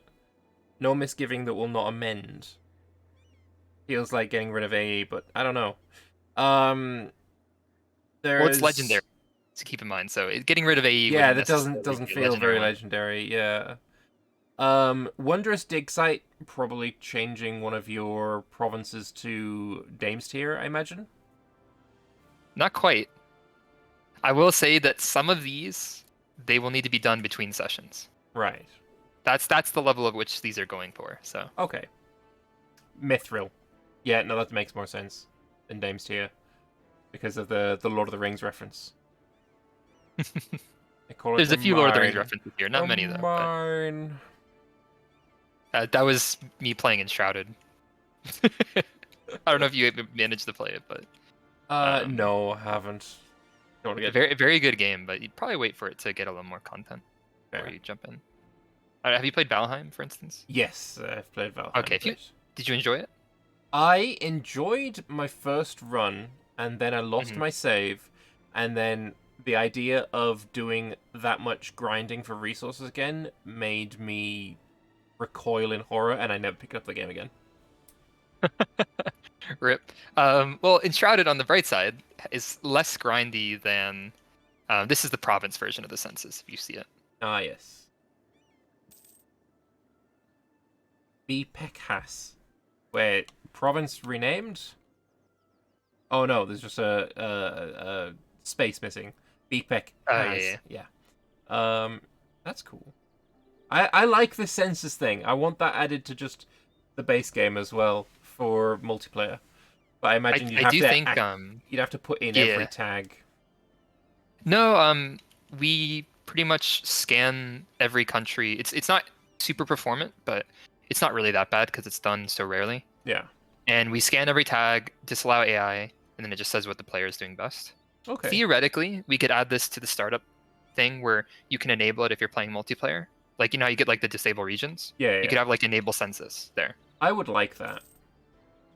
If it goes over well with like the whole clash here, I'm tempted because Maddie worked on that with me and Jelly did some of the writing. Maddie did most of the coding and backend for the census. I guess pretty much all of it in this case. What I would say is the ability to have the census without the rewards, because at this point it seems like, oh, you are the best in a thing? Have more of thing. So the last reward, by the way, is actually a catch-up reward instead. Like the worst hold in the world to get some development, and that's really the only like pretty serious reward in my opinion. Oh, okay. A couple of them are like this one here. Yeah, it's the worst hold in the world, and so that's why they got development. Wreck. I would agree. I agree strongly with just making it so it has no rewards at all. But for multiplayer, obviously, it's it's a little more fun to have like some like bragging rights thing. Yeah. Looks like the rewards can be made like slightly weaker. Yeah, Arnon is doing really well. So I think some of that is the Daravan's Folly land that they colonize via mission tree. Yeah. Well, I mean, they're about to take probably Arca Corvur. Wait, no. Oh, it's a unification war. They're gonna get him as a. Is that mission tree or is that just lucky PU? Yeah, it's mission tree because they don't have the same dynasty. Corvurian relations. They get restoration of Union CB on them. Nice. Okay. Well, that's gonna be really handy. And the coalition is basically not there at all. A couple of them that was Buslar is going to work. So. Okie dokes. I think. Okay, I got them to. I told them to set up their AI settings and stuff and have them. Yeah. Okay. So their Soren cost Liberty Desire is up. He might want to peace out with Aranon before he goes, because he's in this Corvuria war against the player. He didn't. He already left. That's. Hopefully the AI settings included seek fast peace. Wait, no, he's not. Buslar's not in a war. Oh. I think I must have clicked on the wrong country. I must have clicked on... You were on Corvuria on accident. Yeah, okay. Yeah. We're good. It happens. I've done that more than once. Here's why they haven't pieced out. Why do they have such low war score? Who else is in this? Aaron Mass and Raven Banner. How the heck did Ravenbanner ally? They're in a scan. No idea. What? Is it a vassal? No, it's not. Not sure. I imagine after they get full occupied, it won't take long anyway. I feel like Sorn cost could win this. They have Wesdam, they have Buslar and themselves against Laurent, 32k. Laurent has Ruby Holden. Oh, Wex is still their ally, though. Wex is still kind of scary. So they don't have Lothane anymore. So Wix is decidedly less scary then. But it's also a case of you need to be able to block the straits to prevent Wix from getting over. yeah. If Wix is able to get over, it's going to be a lot more difficult. It looks like Magisterium gave up the Dames tier in exchange for Moonmount. I don't know if that's a great trade, to be honest, but 'cause I think they need the Dames tier for their mission tree, don't they? I believe so. Access to gems, no. And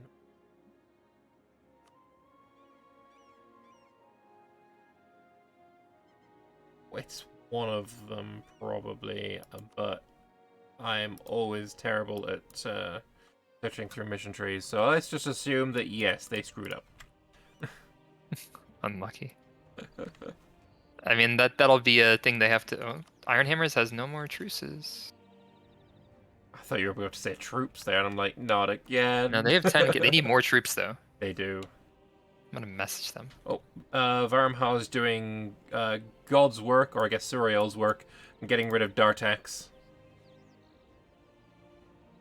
Is Aska Efron a vassal or just a friend? Oh, neither. Okay.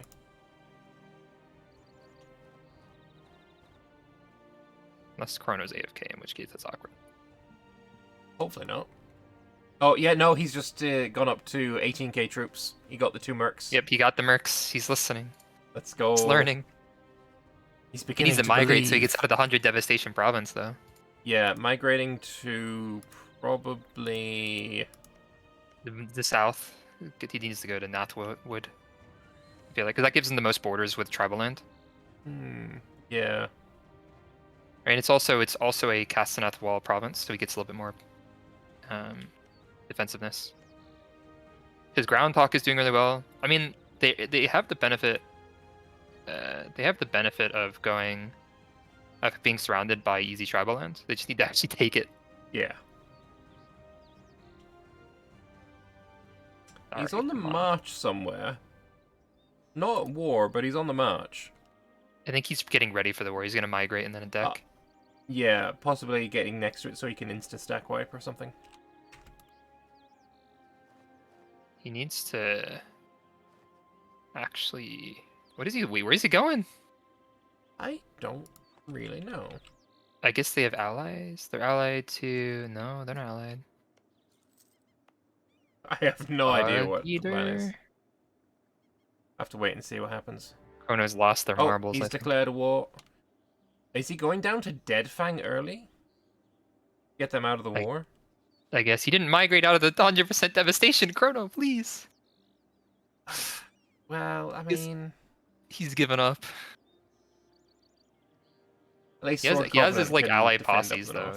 Ooh, Sword Covenant's pretty useful.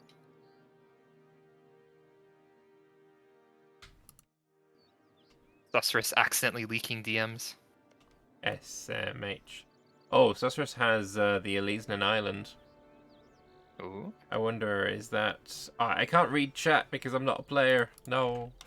I wonder if one of the players was annoyed at him taking some Bulwari clay. Yeah, it looks like Deadfang are going to get pieced out early, and then the focus will be back up north. Yeah. Let's see what's going on in Hellas. Looks like the command still hasn't done anything yet. Yeah, Kurdaspur got exceptionally lucky. Although, they have 8 alliances. So, yeah. I think at this point, yeah, if the command was to attack Kurdaspur, they'd be up against 180,000 troops. Yeah, that's some hug boxing. Cardus per, how much mana are they spending? Only spending 3 dip on that though, so they're okay. Actually, not the worst. They should probably drop some of their weaker allies. Wait, they allied Fei 10 as well? What the heck is going on here? The entirety of Helles is hugging. Good for them. Peace in our time. Is 1Z gonna be okay with that? Because they haven't allied Balorjin. Balorjin still needs to ally them for their missions. Yeah. I think Ellie would probably do it so they can complete their mission. Yeah, it's a small 1Z, but it will grow as soon, I think, as the command has got a truce. 1Z has allied carry to support. Looks like Iron Hammers might get their first W of the game. Karadespur has just attacked the command. Oh. So it is... Oh! Everyone has attacked the command. Is this just the fun box command pile? Oh, it is. Yep. Oh, this is so sad to see. I kind of want to... Never mind. I won't say it. give command the bonus. Give command the bonus. We want to see it. I mean, they're against impossible odds, I'm pretty sure right now. It might actually be justified. Yeah. Oh, can you show me the war? I want to see like what the difference in troops is. So in the 1 against 1Z, they are out. No, they're not outnumbered. It's 85 versus like 84. Stolen Gem and Thunderfist aren't real though. True. They're traitors. They're turncoats. And that's only one of their wars. In the other war, they are outnumbered by about 40,000 or so. So both together, they're outnumbered over 2 to 1. Shadow Gargoyle. Do it. Give buffs, you know what? Give buffs. I think is this your streamer request? This is my streamer request. If you're fighting the command, you gotta fight the command. All right. Let's go. Divine intervention. Not a huge buff to be honest, but it might even the odds a little for them. Maybe. Oh, that everyone in Helles was telling me they want the command to be strong, so. I mean, oh, and instantly they're going in on Rajnahaga. Let's go. How much manpower per month does the command get? They now get 875 a month. Not bad for this early in the game, at least. Oh, are they about to stack wipe Rajnahaga, or are they going to get in time? I think they get in. Oh! Wait, one more... Oh, that's so sad for them. They were so close. One more tick. Yeah. And then the command's final stand, because after this, there's no coming back for them. Yeah. But even so, I wonder if any of the players are going to liberate Stolen Gem. I mean, imagine Karadespur is, because he's on the same team as him. Mm-hmm. I think that's probably what their piece is going to be, the cores, and release the 2 vassals. Though I think they were hoping Thunderfist...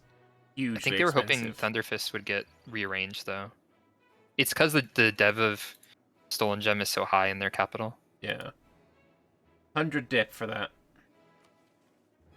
That's, dip is something Karadespur has a lot of, Oh, yeah, that is clearly -3 a month. Oh, there's also... Oh, right, this is a player war because of the Stolen Gem. Wait, Phaeton is already also in this war? Yeah, okay. Because they're allied to Baljarin. And Arawukulin is in it as well. How did they get in this? Allied with Zia. Why did they join this? They had no reason to join this. They don't need the help. This is the gank of the century. I think if you've got any more buttons to give the command, spam them all. This is clearly, we don't like. Yeah, this is clearly actually against the rules. They're breaking the sportsmanlike conduct rule. You guys are supposed to be enemies. I want to see blood, and all you're doing is. Oh, you weren't tabbed in on the command. You would have seen what I did. Oh, what did you think? I gave them a prosperity bonus. Nice. You'll see in the right. It's the one on the right. There it is. Yeah. Beautiful. Surely the prosperity will help them while they're getting sieged. Oh, 100%. It counteracts the devastation, clearly. I want to see a 1-Zia battle, because I want to see the quality of the 1-Zia troops. 1-Zia also has 6 Shock General down in the south. I don't feel like the 1-Zia are going to have any battles at all. Like, I just don't see it happening. They have the highest morale right now, but it's not like disgustingly high compared to the rest. Speaking of, I can look at the ledger. No, it's limited. No, it's not. I can't see income in it. I don't. It's probably because you're tab into a country. Tab into me. You'll see the full ledger.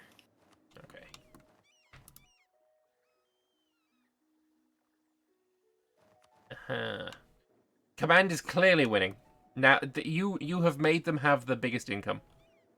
True. That prosperity is coming in clutch. They probably gained like 0.01 ducats because one province was at 99. Hell yeah. How's their quality though? I mean, you can't really see too much in the army quality. You could tab into command and look at war allies and war enemies. Probably be the simplest way. Terrible. I mean,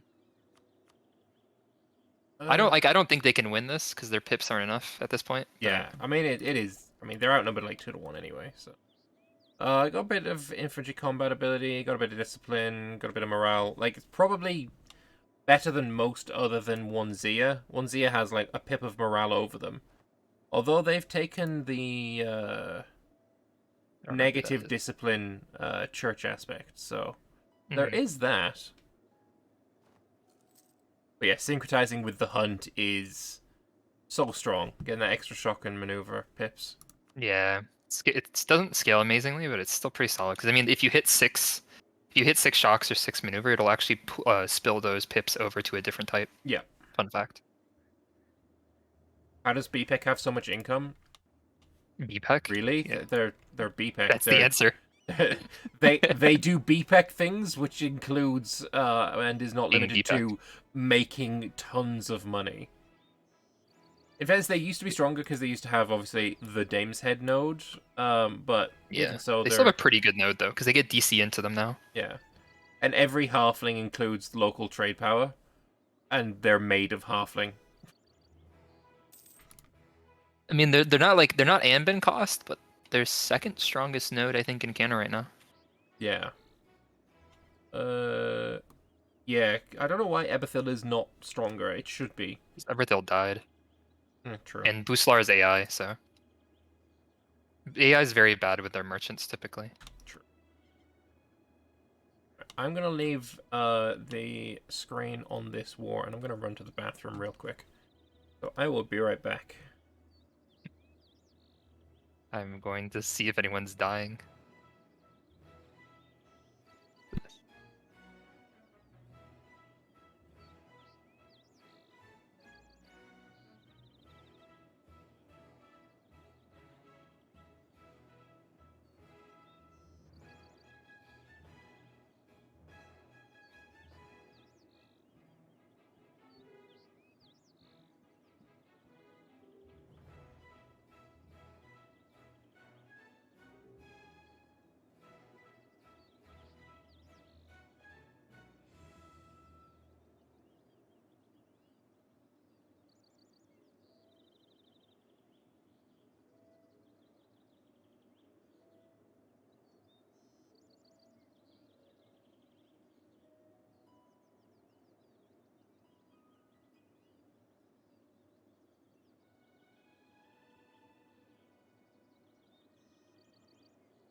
Oh dang, it looks like the Independence Deepwoods representation. Armon, unfortunately, there's not a single Deepwoods or Arian player.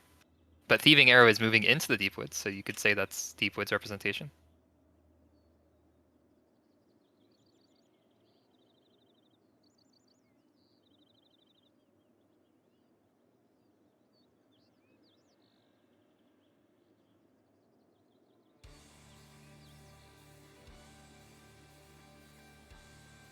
Poor command. That is brutal.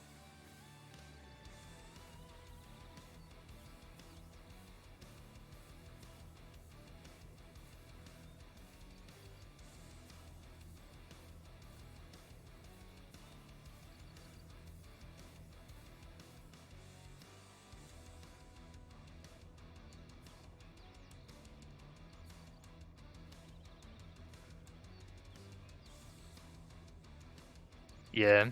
Honestly, though, 64 is pretty late for what I was expecting with the command death. I really thought they would just take their turn with a command in like 1450.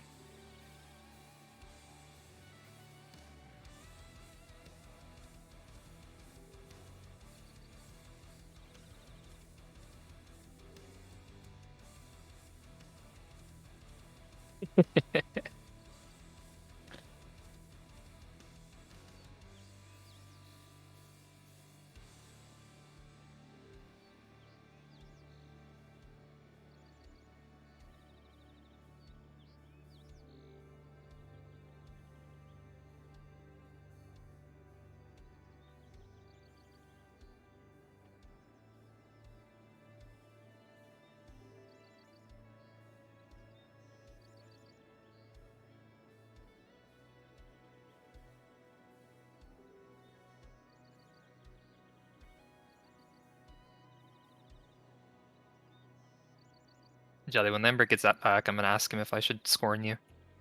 Throw some pestilence into your capital.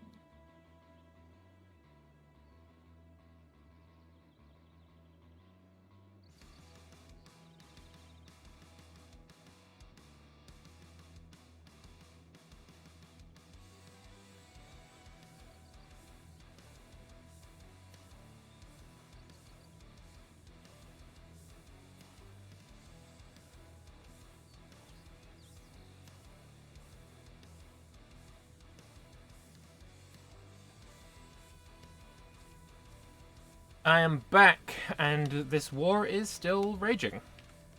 Has the 1Z had any combats yet? Is the question. Not that I've seen, unfortunately. I did if you look at 1Zia's modifiers, I did something to them. Divine Intervention Scorn based. So their morale is now what? Now it's only the strongest in the world, 5.07. so- It's Yeah, still only the higher. strongest in the world. It's still higher than Command, even though Command got a boon and they got a buff. They got a nerf. Yeah. It's not that significant, right? Like the 10%'s not a big deal. I should make it a little more significant just to spite Ellie. Should be an actual like a point of morale rather than a percent of morale. Oh, that'd be so morale. Give him morale constant, which is disgusting. Negative tactics would be a very fun one as well. Oh, Gawed is currently being murdered by Arboran. And Laurent is Adshaw. also getting independence word by their vassals. And once again, West Ham is being sieged. I think they've got it this time though. Like they've got Galean in here as well. There's no enemy war wizard this time. There's no friendly war wizard either, to be honest. But yeah, I think they have it. I did see in chat, BPEC did say that they were willing to join, but I guess they were not. This wasn't what they were joining. I think one of them said they didn't have a CB. Oh, okay. Or they had a truce. Sorry, I think they had a truce. If you look. Yeah, they do.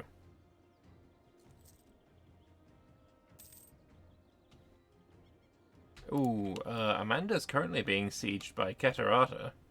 Although she is also sieging Keterata, so maybe it's just a The case good of... old exchanging blows. Yeah. Although she sieged their capital and they've not sieged any real forts of hers. So it looks like that's going to go well for her. Oh, stewardship over the sorrow. I never made a verdict on the mandate actually, because last campaign I had it banned because it just had gotten made or redone. Right. So I had no clue about it. I don't know how strong it is. It can be very, very strong. Mm-hmm. I have not played with it myself, but I also haven't really banned it, but every time we've had a Keterata, they've been incredibly strong, even when it's not like the most sweaty meta players. They've just already done well being, average normal players. Cat in general is just very strong too. Yeah. So I don't know. I'll have to examine it, I guess. Did someone leave? Okay, yeah, someone left. I don't think they said anything. I don't know who tag that was. Maybe Grunky was just lagging behind. That's why it got paused. Oh no, it wasn't Grunky. It was Dottie Grumbari left. I Ah, guess. okay. Maybe they died. I don't know. I don't know what tag they were playing. I actually forget. I can look. Samishesha. Oh, maybe they crashed because they. Oh, maybe no. Maybe their AI just formed a tag actually. It's possible they Kartiket. crashed on forming actually, because that is a bug. I don't know if they're on Mac or Linux. I think Mac specifically. Change tag. They had to go. Okay, but it is a known bug. They might have fixed it. I'm not sure. Paradox claimed to fix it, but we still see the crash sometimes because change tag can cause your game to CTD. Unfortunately. Oh, that's fun. I had a friend who was doing an Iron Man Persia save, or not Persia, but what's the other formal they can do? Zoroastrian one. Mughals. Oh, No, the Zoroastrian. Eren Shahar. Yeah. So they were trying to form them, and they kept CTDing every time they pressed the change tag because there's some issue with change tag on Mac on the 1.36 release. What I will say about this tag: one, the flag is exquisite. Love the flag. Yeah, it's two, very. The ideas really quite good. I haven't seen their ideas actually. ICA, they've got discipline, they've got construction cost. Years of Separatism is criminally underrated. They have Monarch admin too. Manpower in primary culture is cracked. Yeah. And then, yeah, obviously Eleketist is just a good religion. Not as good as Arketist, but Eleketist is still pretty decent. So yeah, they've formed a really good tag. I'm gonna have to think on this stewardship thing. I'm still debating it. I was looking it over. I don't know. I know they have some like stuff you can't see that goes on with the mandate as well. Yeah, I'm gonna have to talk to my my Ket player and see what he managed to get with it, because I don't recall. 5% discipline, 20% manpower recovery. What? Oh, I remember they do have like special it's a troops regiment as well. Yeah. That you can absolutely crack out to all hell, giving them discipline and an all bunch of buffs. Artillery, combat. Oh, you get for super cheap as well. Emperor gets. One of their things gives them, at the cost of, I think, goods produced or production efficiency, something like that, they get military modifiers, so... There are some insane things in it. Yeah, I guess I mean, like, either worst case either banned, or like worst case I just nerfed the modifiers, I suppose I could. I don't know. Manpower and primary culture is bad here. Was it primary culture or was it religion?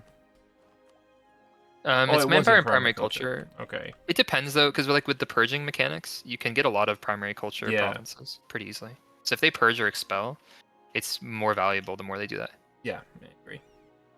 Apparently the scorning of 1 Zia made it so they can't stack wipe the command anymore. That like slight breakpoint. The absolute travesty. Poor command is still getting bullied. It's so sad to see. It is. Everyone involved should be scorned. I agree. The Iron Hammers get a hold eventually? I guess not. Did who get a hold? I was saying, does Iron Hammers get a hold, but I don't think they ever do in their mission tree. No, I don't think so. And I think they're supposed to be friends with Kugdir, actually. Yeah. Hammerhome and Kugdir working together to, I don't know, be buddy. Though that makes interesting the fact that Azra Expedition migrated to Harz Ordelum, and it looks like they're going to form Harz Ordelum. I think they still want to do Kugdir. I'm not sure, though. Or just colonize all the way back to Kugdir. I mean, it could be done. It takes a while, but their bonuses do kind of ramp up. They're still pretty high. Oh, and Duran did not form Ernatvir. They've actually colonized up to Mithradum now. Mithradum, yeah, I think that's what I wanted to do. How did they settle so many more provinces? A much better tag, militarily speaking. Yeah, Mithradum is really good. Though the Ram Steel Dwarves are really good too. They were my first ever game of Anbennar and first ever MP, which happened to be both at the same time, whereas the Ram Dwarves. So I'm actually playing in a multiplayer on Sundays where I am Orzlam Asdir. All of my cav buffs haven't yet come online. Yeah, they come in kind of slow. Yeah, It's 15:50, I think, right now. And we're going to be playing it tomorrow. So if you're watching on the stream and you want to see me play that, click the follow button. But yeah, no, we've it's yeah, interesting tag. Though I had no idea what was entailing in the mission tree when I formed it, so I hadn't even like colonized anything next to the hold. I'd more gone down to like Ernat-Vir and Mithradoom and colonized up to Harris Ordlum instead of taking like the things the mission tree wanted. Yeah, its requirements are a little weird, but they make sense thematically. Yeah, Because you have to go north too, into like the valley above. yeah. And I remember in that game, the Grombar or whatever was my biggest nightmare I had to deal with. But I eventually formed the. I became a Lich and went Undead Army for Steel Dwarves. And it was like a 20-player game, and my other ally, like game-long ally, was Virgil Kanzad. Oh yeah. So we were both Liches hiding in the mountains, and the entire game tried to like group war us. Nice. With Liches, I remember I had the ability to go Lich and Undead with my first Dwarf gameplay playthrough, but it just didn't seem thematically on point because I'd come to Anbennar fresh from playing quite a lot of Warhammer, like Total War Warhammer and different Warhammer games. And in Warhammer, like, the dwarves fucking hate undead. Like, they're the... Yeah. Elves are nothing compared to undead when it comes to hatred. So, it just didn't seem thematically on point for me to go undead there. But I could have done it. Sarhal rejects Gnollish influence. I mean... I think this was a no-Gnoll player game, actually. True. Yeah. Has Rombenny managed to expel the Gnolls? Not really. Have they accepted any Gnolls?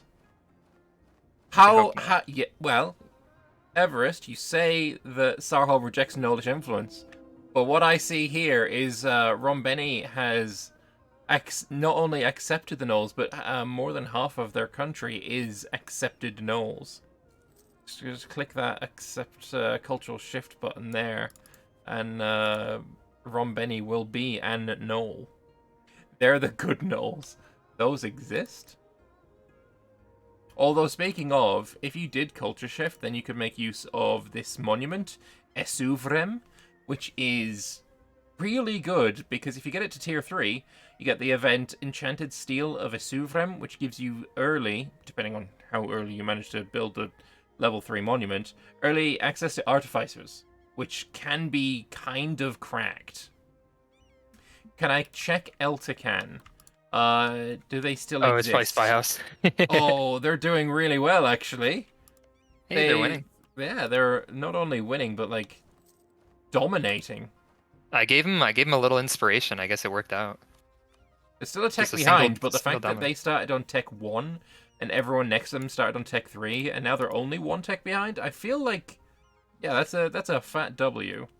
It's because when Renaissance hits, it sets the KNI back pretty far.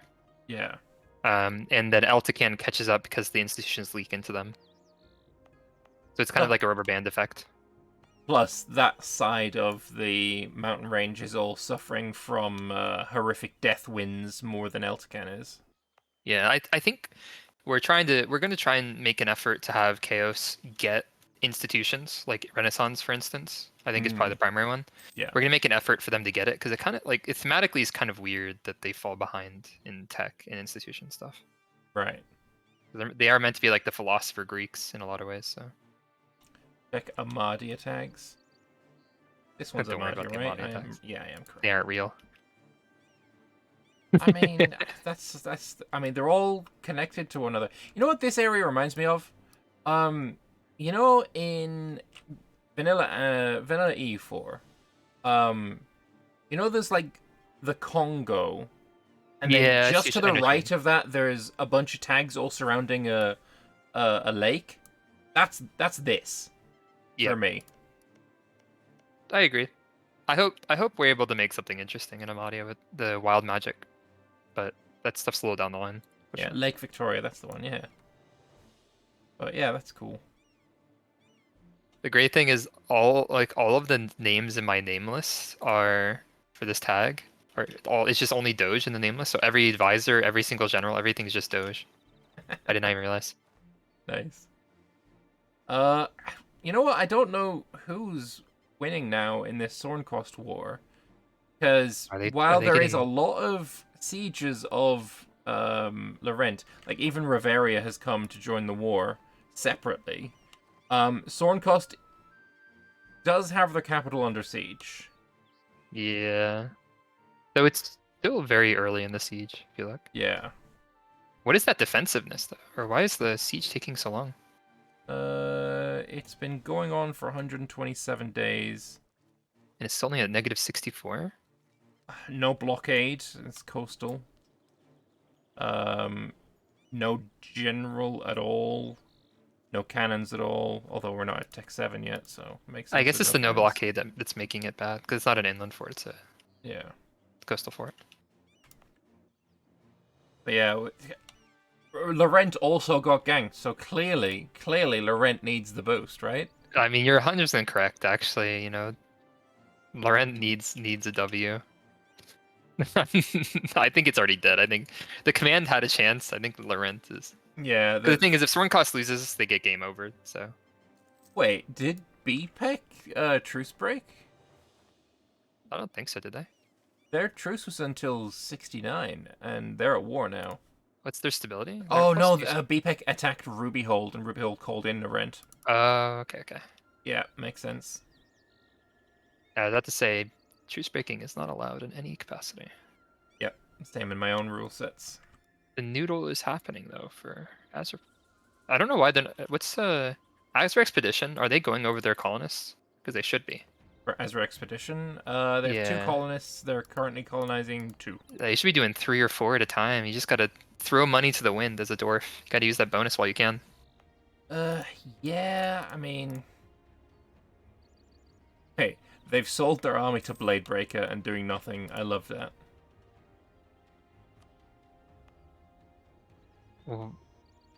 What? To Bladebreaker? Yeah, I mean, Bladebreaker needed some condottieri, and Azure Expedition were happy to pretend to help. So dumb. But now, like, if, for instance, if Ironhammer needed help, they wouldn't be able to help them. Yep, true. And Ironhammer is bordering them right now. I think the Ironhammers already beat them up, though. Yeah, they did. Yeah, so Chrono's making a comeback here. You gotta give him props for... Went from losing 2 wars to winning 3 wars now. Good for him. Waiting from also taking over an AI nation, which is equally as impressive. Ambitious. I can't believe Phaeton is also in this war against the command. They've actually taken quite a lot of inland territory now. How is their GovCap doing? GovCap isn't real. I mean, they're still okay on GovCap. Have they unlocked? Have they unlocked the courthouse yet? No, they haven't. They're not. No. There's no way they're Tech 8. Yeah. Wait, why is this land so cheap for them? Isn't it pretty high dev? I don't know. Have they got it on? Is it not stated? Well, they've only just taken some of it, so it's only just starting to full core now, or just starting to core now. There's a couple of states that haven't been stated. But... 200 GovCap means they haven't become a republic yet, have they? No, they are a republic. Why is their still a free city? Why is their GovCap 200? Shouldn't it be halved by being a republic? Merchant republic? They don't have anything in their idea group or their government tier 1 that lowers. Do they get a different reform later that does this? I think Phaeton has some gov reform changes. Yeah. I know that was a concern that who left. Phaeton having really low GovCap is kind of the way that they play. I don't see any problems with their GovCap at the moment. Yeah, I don't think we changed anything like this. Like, Alrajin's GovCap is 200, Phaeton's is 200. Yeah, I thought Phaeton was supposed to have like a 50% malice. Yeah. Yeah. Did a balance team sneak one? Yeah, Wag, Taters, get her explained. Give him a malice. Give this guy a score. Well, Taters told me that the Phaeton doesn't take a lot of land, but now I'm here. I'm seeing a noodle. I'm seeing not even a noodle. It's just like a big steak. Yeah. scoring Oh, I this guess there's now. nothing to be concerned about then. Let's see. How is Varamhar doing? They should be releasing more vassals. Honestly, right? Yeah. Bursar you release Bursar Tenches, you lose 1 core and you have cores on so much. This should be like... Yeah, come on, Kargwin. Step it up. This is very, very, very clearly the play here. What else Kargwin's listening, so you know they can hear us. Oh, You got to do it, Kargwin. I mean, you're let, welcome. Let the vassal go. Release her. My queen. Where's Berserk's Antantis? Celadora must be free. Please, I beg. Although, you guys all call her Celadora now, and I hate it. I hate it so much. Oh. Like I said, Berserk Tensions was my first multiplayer campaign. And I played as Celadora from the very start of the campaign up until I went revolutionary. And then my very first revolutionary governor was called Celador. So it was still her, but she put the disguise kit on. So, I played as her the entire game in my head. And, in my head I always called her Celadora. So, seeing you guys change it to a K and it's Celador now. Your entire headcanon is Rin, though, unfortunately. No, I still hold my headcanon up. Yay, he did it! Let's go! There it is. I did threaten Kargwin with... It's also just a good play. Like, it's a legitimately good play. Look at the cores you now have.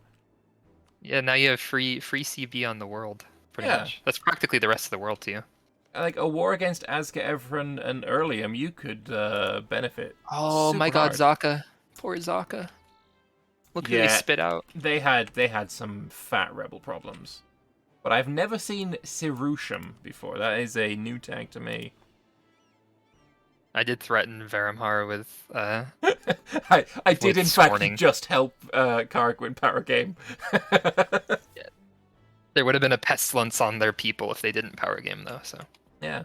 But like, so instead I'll punish their ally for them. You just, I mean, you look at your decision to form Phoenix Empire and like two dip per dev is crazy good. It's crazy good. Did the lore about her change since I made the missions? Because they're pretty wholesome.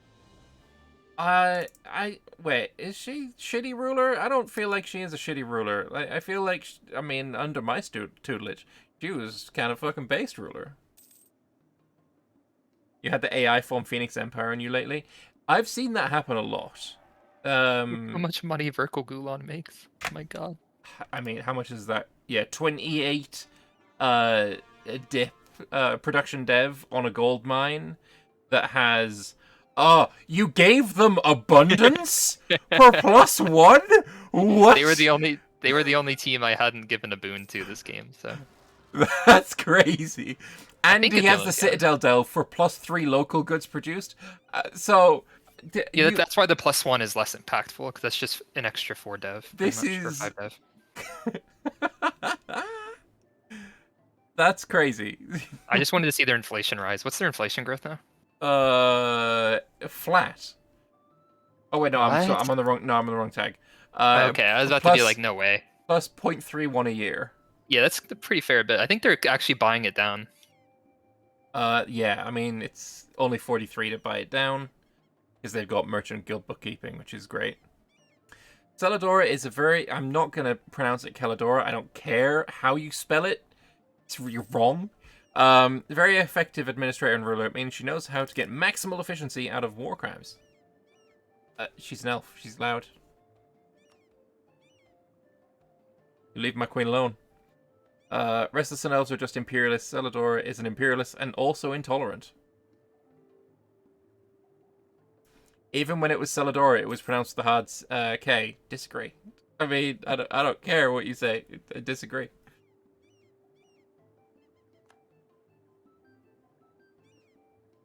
So, who got the... Okay, no one got a bonus to their hold this time, I guess. Someone leave? No. Okay. Ivavar? Has Ivavar done anything? I'm curious. You know what, Esther? I will cope and sneed because I disagree with your wrong think. So there. The command still hasn't been murdered. Like, I mean, They're just letting them suffer. This is yeah. painful. I At this imagine rate, I'm gonna have to put in a maybe. ruler killing button. I imagine True punishment. maybe they are trying to make them weak enough so that Stolen Gem becomes free on their own. Not sure. Yeah, they're nation earning the command. That's true. It's actually toxic. Yeah, yeah. Give these people a scorn. I've already scorned one of them. Earlium, I believe, is currently under rework. Yeah, somebody said that earlier on. But they're only intolerant against gnolls, who literally everyone is intolerant to. Yeah, because the gnolls are literal devils. Well, I guess they're like metaphorical devils, theoretical devils. Uh, Either way, I mean, we have a whole incident about like the choice of what that is, while playing as the elves. The So gnolls or the elves, yeah. yeah, is there even a The single English word that starts with the letter C followed by a vowel that doesn't make the C pronounce like a K? Cereal. That was easy. Okay. you don't eat Kirill?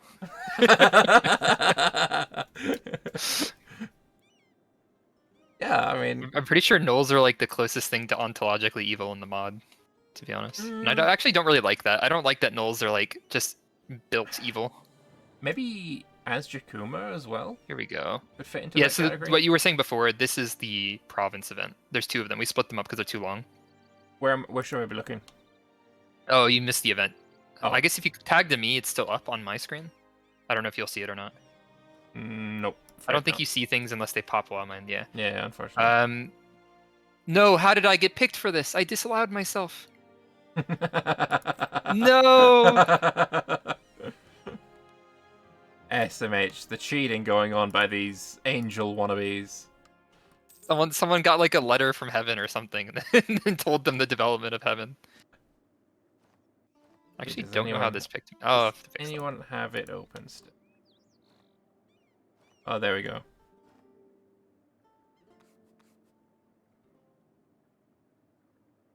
Oh, I don't know. The ARS knows all. This is true. This is facts. To be clear, since people are complaining, I said they're the closest thing to ontologically evil. They're not necessarily ontologically evil, but they're the closest thing in the mod. I don't really know like what other race as a whole. Oh, Like, if we're talking about maybe, just even races centaurs as a stuff. whole, I don't know. I mean, at the same time, you could say that the centaurs they're just acting on their like that's their nature. It's not like Yeah, that's a what lion pretty much eating means, a right? deer Nature. isn't evil, right? It's just doing its nature. Well, centaurs also have like peaceful paths now. I'm pretty sure they're being worked on. Like Okay. their new religion and stuff is all about being like merchants or something. Someone we'll talk to FP people eventually. But I know the centaurs have been getting a lot of work towards being less just raid the world and murder everyone. No. You mean the Kentaurs? The centaurs, you were completely right. Oh, I love that within seconds, the argument that there's no English words that start with C and then vowels, has just been destroyed. It's just destroyed. I love it. Oh, you know what? The other reason the Steward of the Sorrow of CB was banned is because you can take a crap ton of land with it. I remembered. Oh. It's just a really strong CB. Should make it so negative mandate is even more painful. It's already pretty brutal. Actually, I don't know how it is in our mod, but I know in base game it's really brutal. I think it's less brutal in Anbennar than it is in vanilla. Unlucky. I think. The existence of Kentaurs implies the existence of barbarians. That's fucking great. Kobolds with a C. Sobolds. I like it. It works. I'll tell you what, Stormcost is like not far away from being full occupied. The siege is at 0% right now. Although West Ham is coming to help now. When does the DEVCLASH end? In 9 minutes. Yep. And then I must rush to create an lobby for for another multiplayer in Anbennar, where I'm playing as Adenica. Yeah, a straight up 8-hour stream today. Aren't we all lucky? Adenisa, exactly. Sure, sure. That's how English works. One rule for all.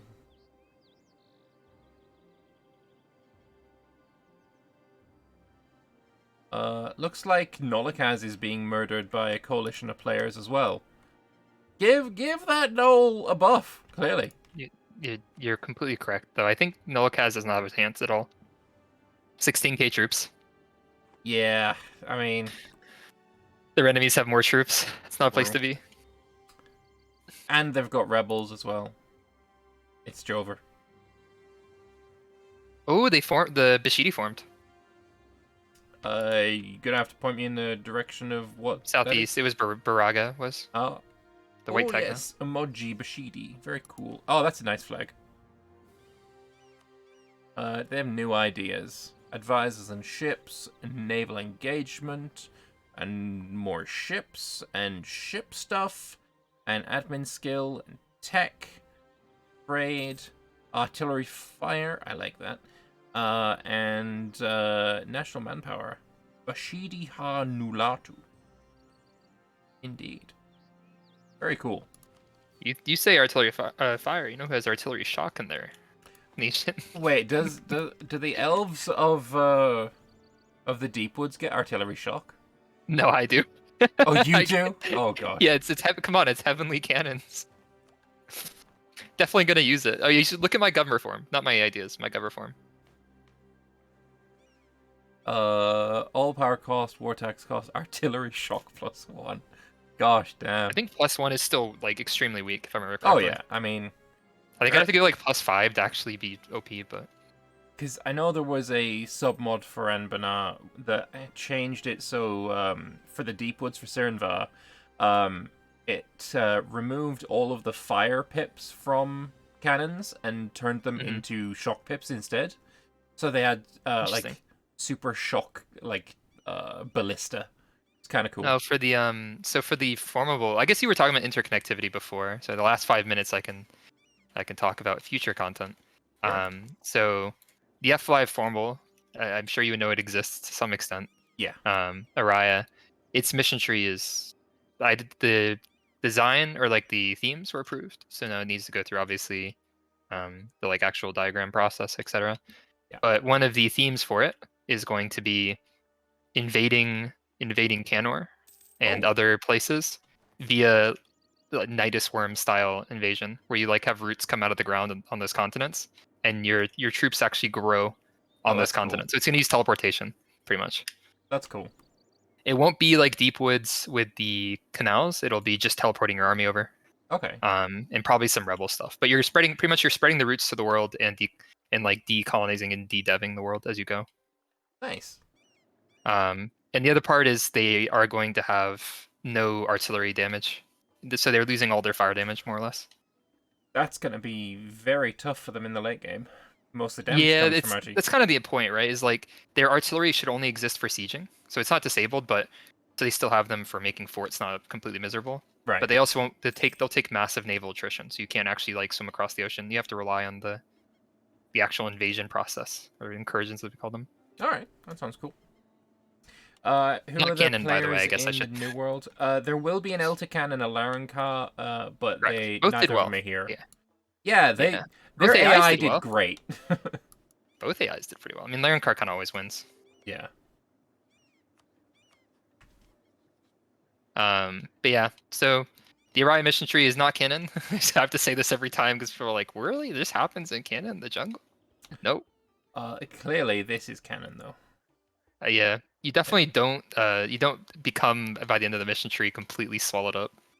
That's the goal of the writing, is I want to write it so across the missions, you go from having like an advisor telling you things to like hearing things in your head to the end of the mission tree where you're talking in like third person because you're being controlled. But nice. You know, it's clearly, you know, they're into it. They wanted to be possessed. Yes. Definitely have autonomy. We're able to take it from here, Riveria bros. Oh, Riveria pieced out. Let's go. Yeah, I mean, Only took like 3 provinces. did he? Oh yeah, he did. Getting that pair point. Looks like that this is it for Laurent. Gwed still hasn't been murdered though, I will say. They lost a bit of land to Adj. Oh, did no, they? No, they didn't. But they were at Is war Adj a with vassal? them. Is Adj a player? Actually, I forgot. Yes. Oops. Yeah.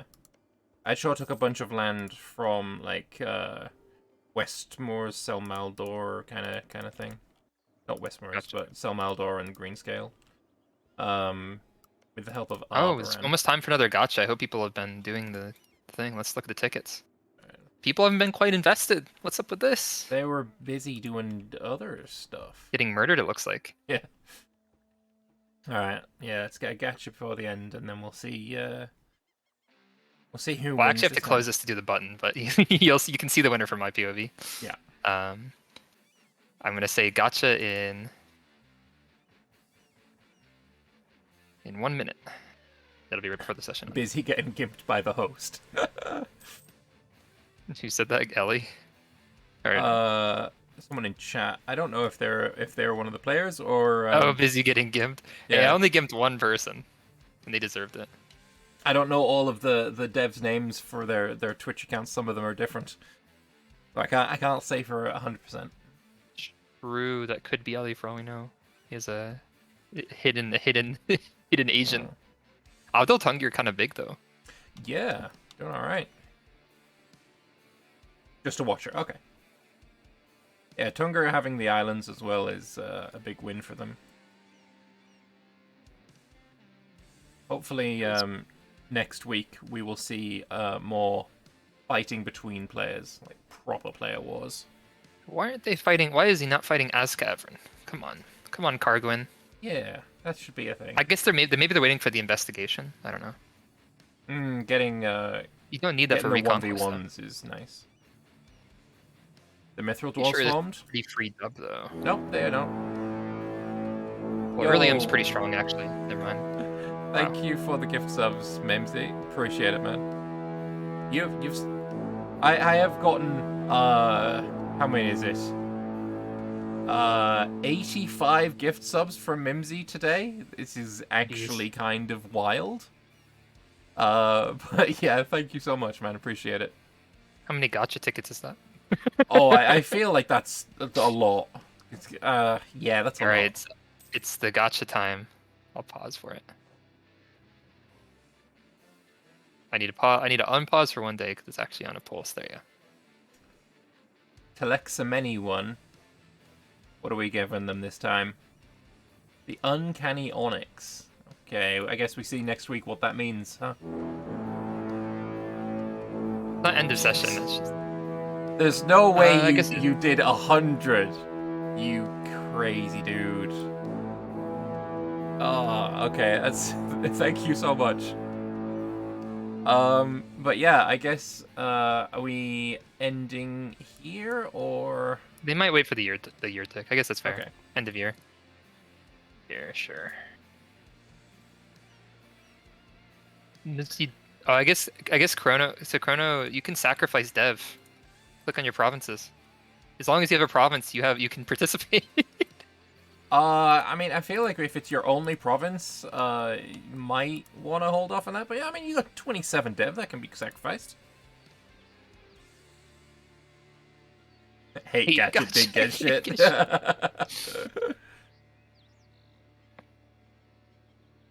I'm excited to see the investment in Gacha go up when people start seeing what these rewards give you. Oh yeah, for sure. But yeah, this is the final year of the first session of the DEVCLASH. I hope you guys enjoyed it. There was a lot going on. Hopefully next time we'll have a bit more player conflict. I can definitely see some areas where some tensions may arise, so hopefully we see that. But yeah, thank you very much, RiverDoge, for like setting this all up and hanging out with me. It's been a pleasure. Oh, it was fun. Definitely giving misinformation. It's my specialty, apparently. Apparently that was what I was doing. That's why you came in to correct me, right? But yeah, I know you have to run to your next game. Yeah. We're gonna go to end of year, but I don't think anything significant's gonna happen in like 3 months. So Yeah, I think it will be all good. Yeah, so thank you very much for that, and I will see you around. peace out. Enjoy. Good luck with your next game. Thank you very In much. 10 minutes, I guess. Yeah.